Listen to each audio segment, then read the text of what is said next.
तो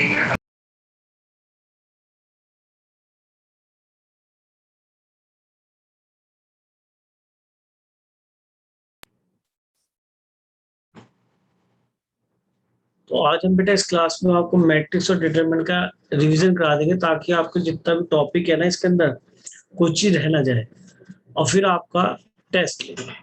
तो आप तैयारी करनी है आपको मैट्रिक्स और डिटरमिनेंट चैप्टर की पूरी तरीके से। यहाँ वैसे मैं ऐसा कोशिश करूंगा कि आपको कोई भी थ्योरी का पार्ट ना छूटे, कोई भी आपकी टाइप ऑफ क्वेश्चन ना छूटे। अच्छा, जो मैट्रिसेस और डिटरमिनेंट का आपका टेस्ट होगा उसको समझ लीजिए। उसके अंदर कोशिश हम करेंगे आपको हर टाइप का क्वेश्चन दें। तो उसमें जो है आपका केस स्टडी भी रखें और क्वेश्चंस भी दें आपके हर तरह के। एसेशन रीजन वैसे आपके स्कूल में आए तो होंगे या नहीं आए थे एसेशन रीजन बेटा? नहीं आए थे। नहीं आए थे कुछ सर। स्कूल में दिए, कुछ में नहीं दिए। तो मेरा मन तो एसेशन रीजन का नहीं है क्योंकि जो सीबीएसई ने निकाला है पेपर उसके अंदर एसेशन रीजन नहीं है ना। तो जो मैंने आपको सोल्व भी कराया था पूरा यूट्यूब पे, तो मैं ये सोच रहा हूँ कि आपको एसेशन नहीं देंगे, फिर केस स्टडी दे देंगे। तो सर टोटली 40। क्वेश्चंस ऐसे हैं कि उसमें ऑप्शन आ जाता है कि ट्रू फॉल्स कांट से या नॉट डिफाइंड जैसे से आंसर आ जाते हैं। मैं समझा नहीं, क्या बोलना बेटा? सर मतलब ऑप्शंस में असर्शन रीजन की जगह उसमें ऐसे ऑप्शंस आ जाते हैं कि दिस आंसर इज ट्रू या फॉल्स या कांट से या कांट बी इन्फर्ड, ये सब वाला। हाँ तो कोई बात, उससे हमें क्या है, हमें तो क्वेश्चन ही करना ना, बात तो वही हुई ना। तो इसे घबराने वाली बात नहीं, कहोगे तो वैसे क्वेश्चन रख देंगे हर तरह क्वेश्चन बेटा। उसमें क्या क्वेश्चन तो देखो वही थ्योरी बेस्ड है और हमें तो बस उसका रूप बदलना है थोड़ा सा, तो उसके लिए जो है तैयारी आपकी होगी। तो आप अच्छा, एक चीज और ये है कि टेस्ट के टाइमिंग और थोड़ा डिसाइड कर लेना क्या रख लें, उस हिसाब से देख लेंगे। ठीक है बेटा, तो क्लास स्टार्ट करते हैं बेटा। ठीक, कर देना बेटा क्लास स्टार्ट। यस देखो यहाँ पे मैं एक थ्योरी का पॉइंट आपको क्लियर कर रहा हूँ। देखो यहाँ पे आपको क्लियर है कि ये अगर इसमें n नंबर टर्म्स है, इसके अंदर बेटा यहाँ पे m नंबर टर्म्स है, तो टोटल टर्म हो गए m इंटू एन। ये पक्की बात है और इसका ऑर्डर भी कितना हो गया, m इंटू एन। तो ये सब बातें बताने की नहीं। स्क्वायर मैट्रिक्स आपको पता है जिसके अंदर रो और कॉलम क्या होते हैं, सेम। ठीक है, जैसे 2/2 जैसे 3/3। कॉलम मैट्रिक्स पता है, केवल कॉलम में एलिमेंट आएंगे 1 2 3 4, कितना बड़ा कॉलम ले लीजिए। और जो रो मैट्रिक्स होगी या हॉरिजॉन्टल मैट्रिक्स होगी उसके अंदर केवल हॉरिजॉन्टल आपके एलिमेंट्स आएंगे। ठीक, अच्छा, ट्रेस ऑफ मैट्रिक्स में क्या करते हैं आप, सम ऑफ डायगोनल एलिमेंट्स। डायगोनल आप समझना, हमेशा डायगोनल इसको बोलते हैं बच्चे, D1 D2 D3, इस वाले को डायगोनल बोलते हैं। ठीक है, ना कि इस वाले को डायगोनल बोलेंगे। ये यही लीडिंग डायगोनल है और इसी को हम डायगोनल बोलते हैं। कोई दिक्कत बेटा यहाँ तक? नहीं ना, क्लियर है बिल्कुल? Yes sir. अच्छा हाँ, अब आगे चलते हैं। अच्छा, एक डायगोनल के साथ में एक बात और बता दूं, क्योंकि अब हम इनवर्स सब कुछ पढ़ चुके हैं। अगर हम, अच्छा, एक डायगोनल का स्क्वायर मैट्रिक्स होना बहुत जरूरी है नहीं? तो मान लीजिए कोई एलिमेंट्स ऐसे आते हैं जैसे यहाँ पे D1 0 0 0 D2 0 0 0 D3, इस तरह से डायगोनल मैट्रिक्स लिखिए। तो इसको शॉर्ट में हम कैसे भी लिख सकते हैं, D1 D2 D3। ठीक है, ऐसे भी लिखते हैं डायगोनल ऑफ, ऐसे भी लिख देते हैं। ठीक है, तो इस तरह से लिखा मिल सकता है। तो अगर यहाँ पे डायगोनल का मतलब है कि एलिमेंट डायगोनल में जाएंगे और लीडिंग डायगोनल में जाएंगे, बाकी एलिमेंट्स क्या हो जाएंगे, 0। दूसरी बात, अगर मैं इस मैट्रिक्स को ए बोल दूं तो इसका इनवर्स याद रखना बेटा। ऑब्जेक्टिव में सीधा कुछ नहीं करना, 1/D1 1/D2 1/D3 कर देना है। शायद याद आ गया होगा, मैंने पहले पढ़ाया था। Yes sir. केवल जो डायगोनल एलिमेंट्स है उनका इनवर्स कर दीजिए और आप इसके अंदर कुछ ना करें, ये इस मैट्रिक्स का इनवर्स हो चुका है। ठीक है, अच्छा, एक चीज साथ साथ और देख लो, जो डायगोनल मैट्रिक्स होती है उसके अंदर ये वाले ट्राइंगल, ये भी एलिमेंट 0 होते हैं और ये भी एलिमेंट 0 होते हैं। बात तो ठीक है। ये कोई जरूरी नहीं है कि D1 D2 D3 कुछ भी रहे हो। ठीक है, यहाँ के कोई भी स्केलर नंबर हो सकता है, यहाँ पे 1 2 3 -1 2 3 I ओमेगा कुछ भी हो सकता है। एक चीज और है कि अगर आप तो इनवर्स हो गया, एक में क्या बताने वाला था अभी, कुछ बोला था मैंने टर्म क्या, बोलो जरा, नहीं बोला, अगर आपने नहीं सुना तो बोला ही नहीं हुआ। मैं डायगोनल में कुछ और बोलने वाला था, हाँ, कि अगर आप इस मैट्रिक्स को ए बोलते हैं तो डायगोनल मैट्रिक्स का determinant simply d1 into d2 into d3 बनता है, ये भी ध्यान रखना। तो इन 2-3 बातों को नोट कर लो, बार बार सोचना ना पड़े, वैसे एक्सपेंड करेंगे तो आपको दिख ही रहा है d1 d2 d3, पर कहीं कई बार पता क्या होता है, ऐसी पिक्चर दिख जाए कि ऐसा डिटरमिनेंट है, या फिर लिख दे aij is equal to 0, i is not equal to j, समझ गए, i और j कहाँ बराबर नहीं होते, इन्हीं एलिमेंट्स पे नहीं होते ना भाई। यहाँ पे तो A11 आता है, A22 आता है, A33 आ जाए, कुछ ऐसी डेफिनेशन लिख दे, I is not equal to J and for I equal to J क्या लिख दे, for I equal to J कुछ यहाँ ऐसे लिख दे, D लिख दे, सबको D लिख दे, तो इसका वैल्यू कितना आ जाए, डिटरमिनेंट होगा D क्यूब नहीं हो जाएगा, तीनों का D हो जाए तो डेफिनेशन लिखने की बात है, वो कैसे लिखे हमें उसको समझना है बस, ज्यादा टफ ये है नहीं। अच्छा, एक सिंगलटन मैट्रिक्स होती है, सिंगलटन के टर्म से पता पड़ रहा है, जिसके अंदर एक एलिमेंट होगा, जैसे 2 लिख दिया 1 by 1 की, हमेशा ऑर्डर इसका 1 by 1 ही होगा, 1 1 जब 1 एक ही एलिमेंट आएगा। तो यहाँ से 2 जानकारी आपको ध्यान रहेगी, तो डिटरमिनेंट मैंने सिखाया और एक इसका इनवर्स सिखाया और इसके डिटरमिनेंट की वैल्यू सिखाई इस मैट्रिक्स की, और इसका मैट्रिक्स का इनवर्स सिखाया। क्लियर है बेटा? चलिए नेक्स्ट पेज पे, सारा टॉपिक आज क्लियर कर दूंगा। अगर आपने ध्यान सुना तो मैं समझता हूँ कि दोबारा पढ़ने की जरूरत नहीं पड़ेगी, और अगर ध्यान सुनेंगे तो उसका एडवांटेज आपको मिलने वाला है। हाँ जी, जैसे कि नल मैट्रिक्स और जीरो मैट्रिक्स, इसके अंदर जरूरी नहीं कि वो स्क्वायर ही हो, क्योंकि अब स्पीड बन सकती है, क्योंकि आप हर चीज जानते हैं, बाबा मैट्रिक्स तो नहीं बताना चाह रहा, बट सारे एलिमेंट्स क्या होंगे, जीरो, जरूरी नहीं है स्क्वायर। डायगोनल मैट्रिक्स अभी अभी बताया, स्क्वायर मैट्रिक्स जो लीडिंग डायगोनल है उसके अंदर d1 d2 d3 मिलेगा, और रिमेनिंग ऑफ डायगोनल एलिमेंट्स, इनको क्या बोलते हैं, OFF, ऑफ डायगोनल एलिमेंट्स, क्या बोलते हैं इन दोनों को, ऑफ डायगोनल एलिमेंट्स, ये शॉर्ट जीरो होने चाहिए, है ना। तो इस तरीके से आपका डायगोनल मैट्रिक्स हो जाएगा। एग्जांपल, इसको DIAG ऑफ 2 3 4 का मीनिंग यही है, दैट इज, ठीक है, क्लियर हो जाएगा। yes. अच्छा, अब एक चीज बताइए, अगर ये एक मैट्रिक्स है, बहुत ध्यान सुनना बेटा, आजकल ऑब्जेक्टिव का जमाना है, चक्कर क्या है कि ऑब्जेक्टिव में कहानी ये है कि अगर हम बोर्ड का सब्जेक्टिव एग्जाम देते हैं तो उसमें 100 में से 50 नंबर तब भी आ जाएंगे अगर हम हर क्वेश्चन को हल्का फुल्का टच कर दें, तो थोड़ा सा भी सॉल्व कर दे, बात को समझने की कोशिश करना। ऑब्जेक्टिव ज्यादा टफ है, क्यों? क्योंकि वो कुछ भी अगर पूछता है ऐसा कि जो हमसे गया तो जीरो चला गया, गलती है तो जीरो है, गलती है तो जीरो है, लेकिन वहां गलती है तो कुछ स्टेप मार्किंग में मार्क्स मिल जाते हैं। इसलिए ऑब्जेक्टिव एग्जाम में अगर चॉइस आ रही तो बहुत अच्छी बात है, चॉइस नहीं आती तो बहुत ही टफ होता। आप डेफिनेटली देख लेना इस 40 वाले पेपर में, अब जो CBSE अपनी तरफ से कुछ करे तो मैं कहता नहीं चला कि अदरवाइज स्कोर गिरेगा, सब बच्चों का गिरेगा। आप अच्छे बच्चे देखो, आप तो हमसे पढ़ने वाले हो, आप तो मेहनत करते हो, तो आपका स्कोर मैं चाहता हूँ कि 38 ना हो, 35 ना हो, ये सीधा सीधा 40 में कन्वर्ट हो। इसके लिए मैं मेहनत कर रहा हूँ, थोड़ा सा आप भी पढ़ो, है ना।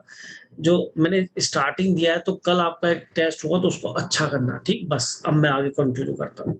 तो ये लिखने का तरीका आपको समझ में आ गया। डायगोनल मैट्रिक्स के लिए मैट्रिक्स का स्क्वायर होना बहुत जरूरी है, बात समझ में आ गई। अच्छा, कई बार क्या करते हैं वो, जैसे ये 3x3 की मैट्रिक्स है डायगोनल, वैसे n×n की होगी, रो और कॉलम क्या होंगे, सेम, क्योंकि कैसी मैट्रिक्स स्क्वायर। अब अगर मैं आपसे कहूं, जैसा कि इसने आगे पूछा है, the number of zeros in diagonal matrix is given by n² - n। तो एक चीज बताइए, जितना n into n लिखा है तो n² तो नंबर होंगे यहाँ पे, जैसे 3 into 3 लिखा है तो 9 नंबर्स एलिमेंट्स है, 1 2 3 4 5 6 7 8 9, समझ गए, 3 रो में 3 कॉलम में, तो 3 3 जा 9 आपके एलिमेंट हो गए। तो n² तो टोटल एलिमेंट्स हो गए, और डायगोनल पे कितने एलिमेंट आएंगे, 3 ही आएंगे, जितने 3, तो -n कर दिया तो नंबर ऑफ जीरोस मिल जाएंगी, number of zero diagonal diagonal n square minus n which is n is order of matrix. ठीक है, क्लियर, याद है एन स्क्वायर माइनस एन, कोई दिक्कत? Yes sir. N into n तो टोटल एलिमेंट्स, हमने ये वाले एलिमेंट सबट्रैक्ट कर दिए। अगर वो ये कहता है सारे के सारे एलिमेंट ही जीरो नहीं है, और जीरो है नहीं अगर हम ये लेके चल रहे हैं, क्योंकि ये एलिमेंट्स का जीरो होना जरूरी है। आ गया है। अब आई स्केलर मैट्रिक्स। अब ये कुछ देखने में सेम सी लगती हैं, इसमें और उसमें फर्क क्या है कि यहाँ तो डायगोनल एलिमेंट में पता क्या होता है, ये हम DIAG1 2 D1 D2 D3 लिखते हैं काफी बार, ऐसे यहाँ पे D1 D2 D3 काफी बार लिखते हैं, तो ये तो डायगोनल हमें याद हो जाता है। लेकिन हम ये भूल जाते हैं स्केलर कौन सी थी। तो मैं आपको बताऊं, डायगोनल के बाद स्केलर थी, यहाँ स्केल रख के देख लो, सारे नंबर सेम होंगे। ऐसे समझो, आपने यहाँ पे स्केल रखा अपना जो मेजरमेंट के लिए यूज होता है, स्केल रखा, सारे सेम, ऐसे स्केल और ऐसे ही सेम, ऑल सेम। समझ में आई बात? तो Yes. ये वो डायगोनल मैट्रिक्स है जिसके सारे डायगोनल एलिमेंट क्या होंगे, सेम होंगे। और ये भी ध्यान रखना कि ये सब एलिमेंट जीरो, और ये तुम्हारा जो भी बनेगा वो अपर ट्रायंगल लोअर ट्रायंगल में एलिमेंट सेम आएंगे, 0 0 0। ठीक है जी, चलें आगे। इसके बाद यूनिट मैट्रिक्स है। यूनिट मैट्रिक्स में क्या हो जाएगा, ये सारे एलिमेंट्स 1 बन जाएंगे। इसका डिटरमिनेंट 1 बनेगा, 1 into 1 into 1 डायगोनल एलिमेंट का मल्टीप्लिकेशन। ये भी याद रखना कि आई का डिटरमिनेंट हमेशा क्या होता है, 1 होता है। इसमें भी कोई दिक्कत नहीं मेरे ख्याल में, ये है। No. चलो, इक्वल मैट्रिक्स मैं नहीं बताऊंगा। हाँ, कुछ इसको ध्यान देख लो, आजकल इसके ऊपर काफी मारा मारी है, मैं जहां भी देख रहा हूँ इसके ऊपर क्वेश्चन दिख रहा है। आप, जबकि मैंने थ्योरी में सब दे रखा है, लेकिन आप छोड़ देंगे, मुझे पता है। देखो बेटा, अब बहुत ध्यान सुनेंगे, अपर ट्रायंगुलर मैट्रिक्स क्या है। देखो, पहली बात तो ट्रायंगुलर मैट्रिक्स में हमेशा क्या होगा, एक स्क्वायर मैट्रिक्स होगा। देखो यहाँ लिखा भी है, एक टर्म लिखी हुई है, और AIJ आप समझते हैं अंदर एलिमेंट की बात हो रही है, बाहर मैट्रिक्स का साइन बना हुआ है। अब मान लीजिए मैं 3/3 की लिखता हूँ, तो अपर ट्रायंगुलर का मतलब सारा का सारा वजन, जीरो हल्की होती है, सारा का सारा वजन डायगोनल के अपर में है। वजन समझ गए, वजन, अरे Yes. वजन समझ गए, भारी। तो अपर ट्रायंगल का मतलब डायगोनल में आपने कुछ भी लिखा, 7 8 9, और ये वाले एलिमेंट क्या लिख दिए, 0 0 0। अरे नहीं, ये तो वजन नहीं आया, तो इसको कुछ और लिख दो, 6 8 -6। तो ये 0 नहीं है, और जो लोअर में ये हल्के हो गए, क्योंकि सारा वजन किसमें, अपर ट्रायंगल में। अब ये लोअर ट्रायंगल का मतलब क्या है, बोलो, सारा वजन क्या जाए डायगोनल के रेस्पेक्ट में, नीचे, क्योंकि वजन है, और ये वजन है तो यहाँ तो कांस्टेंट होना चाहिए, वो मतलब 0 नहीं होना चाहिए। 6 8 -9 लिख दिया। लेकिन अपर ट्रायंगल ये लोअर ट्रायंगल चला है, क्योंकि लोअर में सारा वजन आ गया। बात समझ में ही नहीं आई? Yes. इस तरह से आप याद कर सकते हैं, ध्यान रहेगा। अब थोड़ा और समझने की बात है, ये जो डेफिनेशन यहाँ पे देते हैं ना, बड़े तरीके से देते हैं। ये A11 है, ये A12 है, ये A13 है, ठीक है जी। अच्छा, तो इसमें साफ दे रखा, ऑल AIJ इज 0। कौन से IJ 0? जिसमें I ग्रेटर देन J। आप ध्यान से देखो, ये A21 है, दिख रहा है, ये A31 है, ये A32 है, दूसरा रो तीसरा कॉलम। तो यहाँ पे आप देख रहे हैं आई की वैल्यू ज्यादा है, रो पहले बताता है जे से, तो वो सारे एलिमेंट 0 हैं, क्योंकि वजन का चला गया ऊपर, अपर ट्रायंगल में वजन चला गया, तो लोअर ट्रायंगल में क्या मिलेगा, सारा 0। ये डेफिनेशन होगा, सुनाई देगा। तो ये सारे एलिमेंट 0, जब भी वो डिफाइन करेगा 0 से डिफाइन करेगा, ऊपर वाले से डिफाइन नहीं करेगा। सुन लिया? तो इसमें कौन से 0 दिख रहे हैं, ये वाले एलिमेंट 0 दिख रहे हैं। तो ये कब आएंगे, इसमें आप देखो, ये A12 है, ये A13 है, ये A23 है। इसमें दिख रहे हैं I is less than J सब जगह, I J, वो सारे एलिमेंट क्या है, 0। तो इस तरह से लैंग्वेज लिखी आएगी, इस तरह से ऑप्शन बने होंगे, तो बच्चा उन ऑप्शंस को पकड़ नहीं पाता। वहां पहले लिखा होगा AIJ इज इक्वल टू 0, फिर I is less than J, अगले में लिखा होगा AIJ is equal to 0, I is greater than J, या इक्वल टू लगा दें, तो इस तरह से क्वेश्चन देगा, तो हमें पता होना चाहिए। अच्छा, इसके अंदर ये कुछ एलिमेंट 0 भी हो सकते हैं, कोई दिक्कत नहीं, लेकिन यहाँ पे तीनों का 0 होना बहुत जरूरी है। ऐसे यहाँ पे इन तीनों का 0 होना बहुत जरूरी है। सुनाई दे रहा है? Yes, sir. तो इसके अंदर ये पक्की बात है कि क्वेश्चन पूछा जा सकता है, वैसे तो पूछेगा नहीं। ये पूछ सकता था मिनिमम नंबर ऑफ जीरोस, क्योंकि मैक्सिमम तो सारी भी हो जाए तो अपर लोअर तो बन ही जाएंगे ट्रायंगल, कोई दिक्कत नहीं। इन तीन का तो जीरो होना जरूरी है, ये सारे जीरो तो भी अपर ट्रायंगल है, क्यों जी, तो भी लोअर ट्रायंगल है। बात समझ लो, ये इनका जीरो होना ठीक है, लेकिन इसके अलावा अगर ये जीरो बन जाते दिक्कत क्या है, Yes. समझ गए? और ये जीरो हो जाए तो भी क्या दिक्कत है? तो इसलिए क्वेश्चन बनता है minimum number of zeros in triangular matrix. तो आप ये बताइए, अगर हम यहाँ पे एक मिनट के लिए मिनिमम नंबर जीरो, यानी कि मैंने इसमें इसको भी जीरो नहीं होने दिया, इसको भी जीरो नहीं होने दिया, ये भी 6 लिख लिया। अब मुझे बताओ कि ये जीरो कैसे नजर आएंगे? सर पहले तो आप टोटल समझो एलिमेंट बनेंगे n इंटू एन, जैसे 3 इंटू 3, तो जनरल में बना लिए। फिर सर आप इसमें डायगोनल के एलिमेंट सब्ट्रैक्ट कर दो, n स्क्वायर सब्ट्रैक्ट होगा, यानी कौन से एलिमेंट्स उसके n सब्ट्रैक्ट होगा। हाँ n, सॉरी n स्क्वायर नहीं n, क्यों n सब्ट्रैक्ट किया भाई? डायगोनल एलिमेंट्स, ये 3 है तो 3 ही मिलेगा, n है तो n ही मिलेगा, n बाई n की है। तो एलिमेंट्स बच गए ऊपर वाले और नीचे वाले, या नहीं? तो ये दोनों कंबाइन होकर बच गए ना n स्क्वायर में सारे एलिमेंट्स है। अरे n स्क्वायर में तो n इंटू एन सारे एलिमेंट थे, जैसे 3 इंटू 3, उसमें से आपने 3 निकाल दिए, तो ये दोनों बच गए। तो मिनिमम नंबर जीरो आधी ऊपर होंगी, बस इसको बाई 2 कर दिया, तो ये रिजल्ट लिखा हुआ है बेटा, सेम दिखाई दे गया? मैं क्या, कोई दिक्कत नहीं। तो इसमें मिनिमम नंबर ऑफ जीरो पूछेगा, मैक्सिमम सारी की सारी 0 बाई 0 बन जाए, सारी नल मैट्रिक्स बन जाए, इक्वल मैट्रिक्स आपको आती है। इसके बाद लास्ट इसका सिंगुलर मैट्रिक्स, जिसका मतलब बहुत यूज होगा, जिसका डिटरमिनेंट क्या बनेगा? 0। तो डेफिनेटली ये मैट्रिक्स भी कैसी होगी? स्क्वायर। इसको मैं सिंगुलर मैट्रिक्स नहीं बोल सकता, क्यों? क्योंकि इसका डिटरमिनेंट मैं निकाल ही नहीं सकता।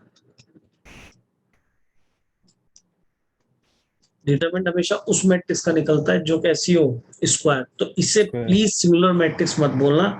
सिंगुलर मैट्रिक्स बन जाएगी जिसका डिटरमिनेंट 0, ये चल जाएगी सर। डिटरमिनेंट तो इसका भी 0 होगा, 1 2 4 4 तो नहीं 8, तो यहाँ 8 लिख लो, इसका डिटरमिनेंट 0 आएगा, तो ये सिंगुलर मैट्रिक्स से बस बात खत्म। नॉन सिंगुलर होगी तो डिटरमिनेंट 0 नहीं होगा। चले आगे बेटा। Yes. चलो, अब ये मैं आपको पढ़ा चुका हूँ, ये तो बस एक तरह से इसका डिजाइनिंग हुई है, जैसा हम करवा लेते हैं। तो इसके अंदर तुम्हें दिख ही रहा है, ट्रायंगुलर मैट्रिक्स है, वजन ऊपर नीचे है, ऊपर अपर ट्रायंगुलर है। और देखो i is greater than j के लिए सब 0, i ग्रेटर देन j यहाँ पे होगा इन सभी एलिमेंट्स के लिए। ये देखो a 2 1 है, इसका i बड़ा है j से, ठीक है, याद आ गया? ऐसी i लेस देन j, तो वहां पे बना के भी आप चेक कर सकते हैं। इन ट्राइंगल्स पे ध्यान करना कि इनका 0 होना जरूरी है, बाकी एलिमेंट नॉन 0 हो या एक आधा 0 भी हो तो चल जाएगा, कोई दिक्कत नहीं है। सारे भी हो जाए तो अपर भी लोअर बोल, अपर ट्राइंगल बोल सकता हूँ, लोअर ट्राइंगुलर बोल सकता हूँ। फिर मैंने कहा था डायगोनल मैट्रिक्स का मतलब वो स्क्वायर मैट्रिक्स जिसके डायगोनल में एलिमेंट हो और रिमेनिंग एलिमेंट सारे क्या हो? 0। फिर बोलता है स्केलर मैट्रिक्स में स्केल रख लेना, सारे एलिमेंट सेम आने चाहिए। फिर यूनिट मैट्रिक्स में कहा था वो सारे एलिमेंट क्या बन जाने चाहिए? 1। तो ये special type of scalar matrix है, याद आ गया होगा शायद। एडिशन आप समझ सकते हैं, सब्ट्रैक्शन आप समझ सकते हैं, सेम टाइप का ऑर्डर हो, ठीक है। तो इसलिए a plus B B plus A के बराबर होता है कम्यूटेटिव। कम्यूटेटिव का मतलब ये 2 + 3 = 3 + 2। क्या ये दो मैट्रिक्स के लिए ट्रू है? ट्रू है। एसोसिएटिव भी ट्रू है जब 3 यूज होंगे, 2 + 3 + 5 इक्वल टू इन दो को ऐड करो या पहले 2 3 को ऐड कर लो, दैट इज एसोसिएटिव। चाहे इन दो को पहले ऐड करो, पहले इन दोनों को, तो दो वैल्यू सेम रहेगी। अच्छा जी, इसकी तो मुझे कोई ट्रेस ऑफ मैट्रिक्स आप जानते हैं। एडिटिव इनवर्स का मतलब यह है कि अगर ए में बी जोड़ के मैं 0 मैट्रिक्स बनाता हूँ, नल मैट्रिक्स का साइन है, तो एक दूसरे के ये एडिटिव इनवर्स है, यानी कि मैं बी को -a बोल सकता हूँ, तभी नल मैट्रिक्स तभी 0 आएगा, ठीक है। तो एक दूसरे के एडिटिव इनवर्स मैट्रिक्स है। अरे यार जैसे 5 -5 0, ये इसका एडिटिव इनवर्स Yes, है, sir. तो इसका एग्जिस्टेंस है। मतलब स्केलर मल्टीप्लिकेशन आप जानते हैं, बताने की जरूरत है? जानते हैं sir. बस इतना याद दिलाता हूँ कि मैट्रिक्स में मल्टीप्लाई करने के लिए ध्यान रखना जरूरी नहीं है वो कम्यूटेटिव हो, इन जनरल कम्यूटेटिव नहीं है। In general A B equal to B A तब हो जाता है अगर बी को मैं आई कर दूं, और ऐसे बहुत सारे केस हो सकते हैं जब ए बी ए के बराबर हो, लेकिन ऑलवेज ट्रू नहीं है। मल्टीप्लिकेशन के लिए जरूरी है कि जैसे ये 2/3 लिखा तो 3/4 कुछ भी हो जाए, लेकिन इन दोनों का सेम होना जरूरी है। यानी कि पहली वाली मैट्रिक्स का रो फिर कॉलम, RC रॉयल चैलेंज बोलता हूँ, पहले कॉलम लिखा होना चाहिए, फिर पहले रो फिर कॉलम। ऐसे ये C जो भी मतलब मतलब यहाँ भी RC होगा, यानी कि ये दोनों सेम होने चाहिए। कहना मतलब ये है पहली वाली मैट्रिक्स का कॉलम और दूसरी वाली मैट्रिक्स का रो, क्योंकि रो को कॉलम से मल्टीप्लाई करते हैं। याद आ गया होगा। और जो रिजल्ट मिलेगा वो 2/4 का मिलेगा ऑर्डर। तो इसलिए पहले रख के देख लिया करो कि A भी पूछा है या B है, गलती नहीं होनी चाहिए। ठीक है। अच्छा, स्केलर कोई मल्टीप्लाई करना है 5 टाइम्स करना है, जैसे इसका दिख रहा है यहाँ पे, तो 5 टाइम्स सारे एलिमेंट में होगा 5 मल्टीप्लाई। नेक्स्ट पे ले लो। ठीक। अच्छा, मेरे ख्याल में इस पेज पे मुझे बताने की कोई जरूरत नहीं है, शायद दिख गया होगा आपको। तो हाँ, ऐसा क्वेश्चन बन सकता है कि दो मैट्रिक्स का समीशन है, तो आप मैट्रिक्स को ऐड सब्ट्रैक्ट कर सकते हैं। डायगोनल ऑफ दिस लिखा है, डायगोनल मैट्रिक्स समझ रहे हैं। Yes. तो ऐसे क्वेश्चन बन सकता है कि B + C - 2A निकालो, तो B तो तुम्हारा वही है। देखो मैं पहला क्वेश्चन ही कर रहा हूँ इसका, B + C - 2। तो देखो अब तो मैंने पहला क्वेश्चन करा है, तो B में क्या हुआ, DIAG ऑफ क्या था जी, 1 1 मैंने भी पूरी नहीं लिखी, -4।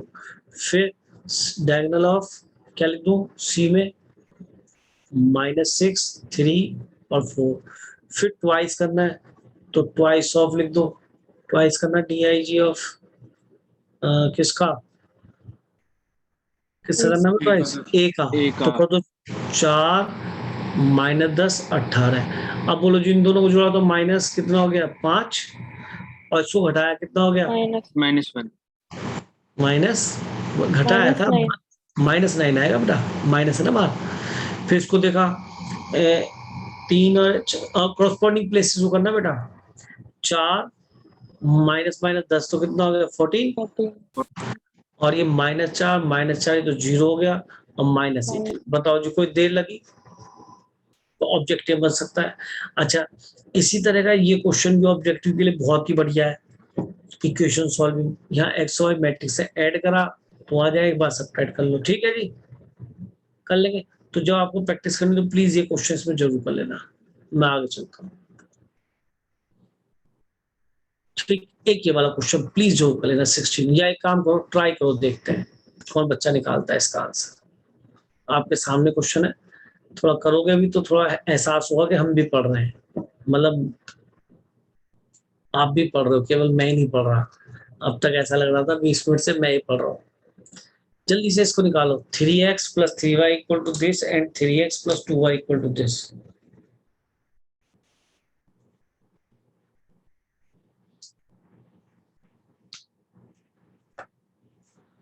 मैं बहुत सारा आपका इसके अंदर रिवीजन करा दूंगा, कुछ छूटेगा नहीं। मेरा मन ये है कि कुछ छूटे ना।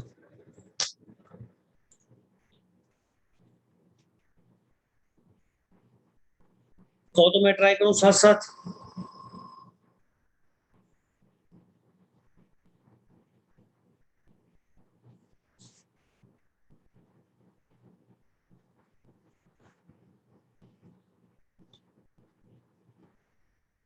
जैसे ऑर्डिनरी मल्टीप्लिकेशन करते हैं किसी नंबर से, दो नंबर को मतलब सब्ट्रैक्ट ऐड करते हैं, तो उससे से कर सकते हैं आप। इक्वेशन सॉल्व साइमल्टेनियसली करते थे। इसको इक्वेशन 2 से मल्टीप्लाई कर ले 3 से, तो ये हो गया 6x + 9y। किससे मल्टीप्लाई किया था पहले इक्वेशन 3 से, तो यहाँ मैट्रिक्स में 3 सबसे मल्टीप्लाई हो जाएगा सारे एलिमेंट, तो 6 हुआ, ये 9 हुआ, ये 4 × 12 हुआ, और ये 0 हुआ। ठीक है, और इसको कर लेते 2 से मल्टीप्लाई, तो कितना होगा 6x + 4y। 2 से किया था मल्टीप्लाई, 2 से कर लो, -4 4 2 और -10। अब डेफिनेटली मैं सब्ट्रैक्ट ही करूंगा, ये हो गया, तो प्लस का 5y बच गया, सब्ट्रैक्ट किया तो कितना आ गया जी, दिस - दिस, तो 10 हो गया, दिस - दिस कितना हो गया 5। वेरी गुड, दिस - दिस कितना हो गया 10। गुड भाई, यानी कर रहे हैं आप भाई, बहुत अच्छा लग रहा है मुझको आप कर रहे हैं 10। बहुत बढ़िया। तो y की वैल्यू प्लस आएगा ना, माइनस आएगा 10 माइनस। ठीक है, माइनस में प्लस गलती होगी, कोई बात नहीं, 5 से डिवाइड कर लो, 5 से डिवाइड कर 2 1 2 2, ये y आ गया। अब या तो फिर कोएफिशिएंट सेम बनाओ या फिर एक काम करो y की वैल्यू यहाँ रख दो, तो 2x इक्वल टू y को मैं उधर ले जा रहा हूँ भाई, माइनस का 3y होगा ना, y की वैल्यू रख दो 2 1 2 2। एक ऐसा क्वेश्चन एग्जाम में आएगा, ये मैं कह रहा हूँ मोस्ट इंपॉर्टेंट, लिख लो। जो बता दूंगा क्वेश्चन उससे बाहर नहीं बनेगा, और थ्योरी जो पढ़ा रहा हूँ उससे बाहर नहीं आएगी। ये कितना 2 - 6 कितना हो गया -4, और ये 3 - 3 कितना हो गया 0, ये 4 - 6 -2, और ये 4 - 6 - 6, ठीक चलेगा। देखो आंसर, यस सर। ये 2x है, x निकालूंगा तो 2 से डिवाइड कर दूंगा, 2 से डिवाइड किया तो -2 0 -1 और -3। हाँ जी, कोई प्रॉब्लम बेटा? No sir. No sir. ये बिल्कुल, तो एक No, स्टेप sir. कर लिया। अच्छा, अब जो सारी बातें समझने की वो अब स्टार्ट होती है, बहुत ध्यान से देखना बेटा। एक तो क्वेश्चन थोड़ा सा जब इंग्लिश मीडियम में लिखा आता है तो बच्चा थोड़ा सा घबराता है। इंग्लिश मीडियम से मतलब मेरी भावनाओं को समझना, आईजे के इन जनरल कुछ लिखा मिल जाता है तो बच्चा थोड़ा घबराता है, पर घबराना नहीं। क्यों नहीं घबराना? देखो बेटा, अगर मैं एक मैट्रिक्स लेता हूं जिसका एलिमेंट मेरा AIJ रूप का दिखता है, यानी रो कॉलम का, और यहाँ पर m × n उसका ऑर्डर। एक दूसरी मैट्रिक्स लेता हूं मैं B, और जो BIJ दिखता है, जब ऐसे लिखा आता है ना, और ये n × P इसका ऑर्डर है, तो ये मल्टीप्लाई हो सकते हैं, क्योंकि पहली बार ये मतलब मल्टीप्लाई हो सकते हैं, मतलब A और B मल्टीप्लाई, B और A नहीं, ये मल्टीप्लाई का ऑर्डर दोनों का सेम है। इसका पहले वाले को दूसरे वाले का रो, पहले वाले कॉलम दूसरे वाले का रो, तो इससे A × B मिलकर जो भी C मैट्रिक्स आएगी वो M × P टाइप की होगी। ठीक है जी। अच्छा, होता क्या है कि सर हम ये रो लेते हैं, एक बात सुन लो, आता है आपको, फिर भी मैं कह रहा हूँ। तो आपने क्या लिया, यहाँ से मैंने A11 लिया, और किससे मल्टीप्लाई हुआ B11 से। सुनना बात को ध्यान से।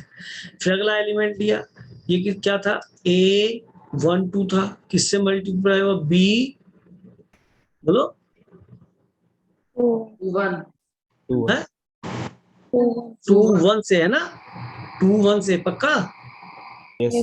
Yes sir. अगला क्या हुआ जी, क्योंकि पता है क्या, वो लिख रहा इस तरह से बदतमीजी से आ रहा है कि बच्चा वो आता भी है पर वो तब भी नहीं पकड़ पा रहा, मैं इसलिए लिख रहा हूँ, तो प्लीज उसको सुन लो। अगर क्या मिला, A13 किससे मल्टीप्लाई, A31 B31, तो ये B31 ठीक लिखा है ना मैंने? Yes sir. तो ये हमारा जो AB मल्टीप्लाई हो गया उसका C11 बनाया या नहीं? C मत लिखो, इसे K11 लिख लो, कुछ भी तुम्हारा एलिमेंट, पहला एलिमेंट बना ना, यस सर। उसका ये वाला एलिमेंट बना ना, 11 है, ये वाला, ये जो 11 है। अगला जो एलिमेंट आएगा कि C12, हम तो रो पकड़ रहे हैं, रो में लिख रहे हैं, पहली रो का फिर दूसरा एलिमेंट आएगा, फिर ये कैसे होगा, A11, और ये इससे मल्टीप्लाई, ये इससे तो ऐसे लिखा होगा, तो घबराना मत, समझ के बात क्यों नहीं? Yes sir. दूसरी इंपॉर्टेंट बात, इन लॉज को बहुत ध्यान से देखना जो आपको आते हैं। 3 अगर कोई मैट्रिसेस दे रखी है, तो अगर ये 2 भी दे रखी है, इन जनरल मैंने बताया कम्यूटेटिव नहीं होता, एसोसिएटिव जो होता, अगर मल्टीप्लाई हो सकती है। अगर वो क्या है, A × B × C लिखा है, क्या मैं इसे A × B पहले करके फिर C से मल्टीप्लाई कर सकता हूँ? यस, कर सकते हो।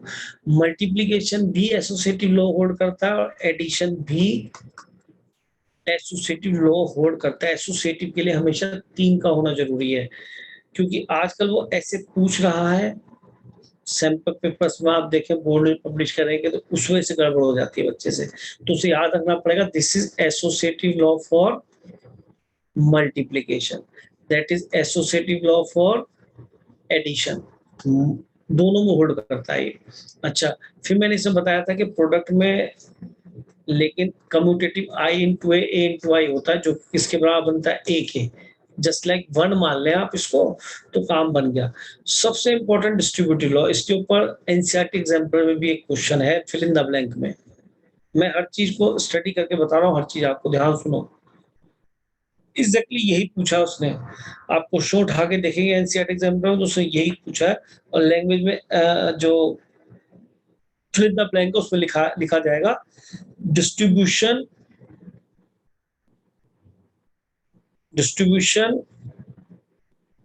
ऑफ ए ओवर एडिशन, और ये सब्ट्रैक्शन में भी काम करेगा, ये भी ध्यान रखिए।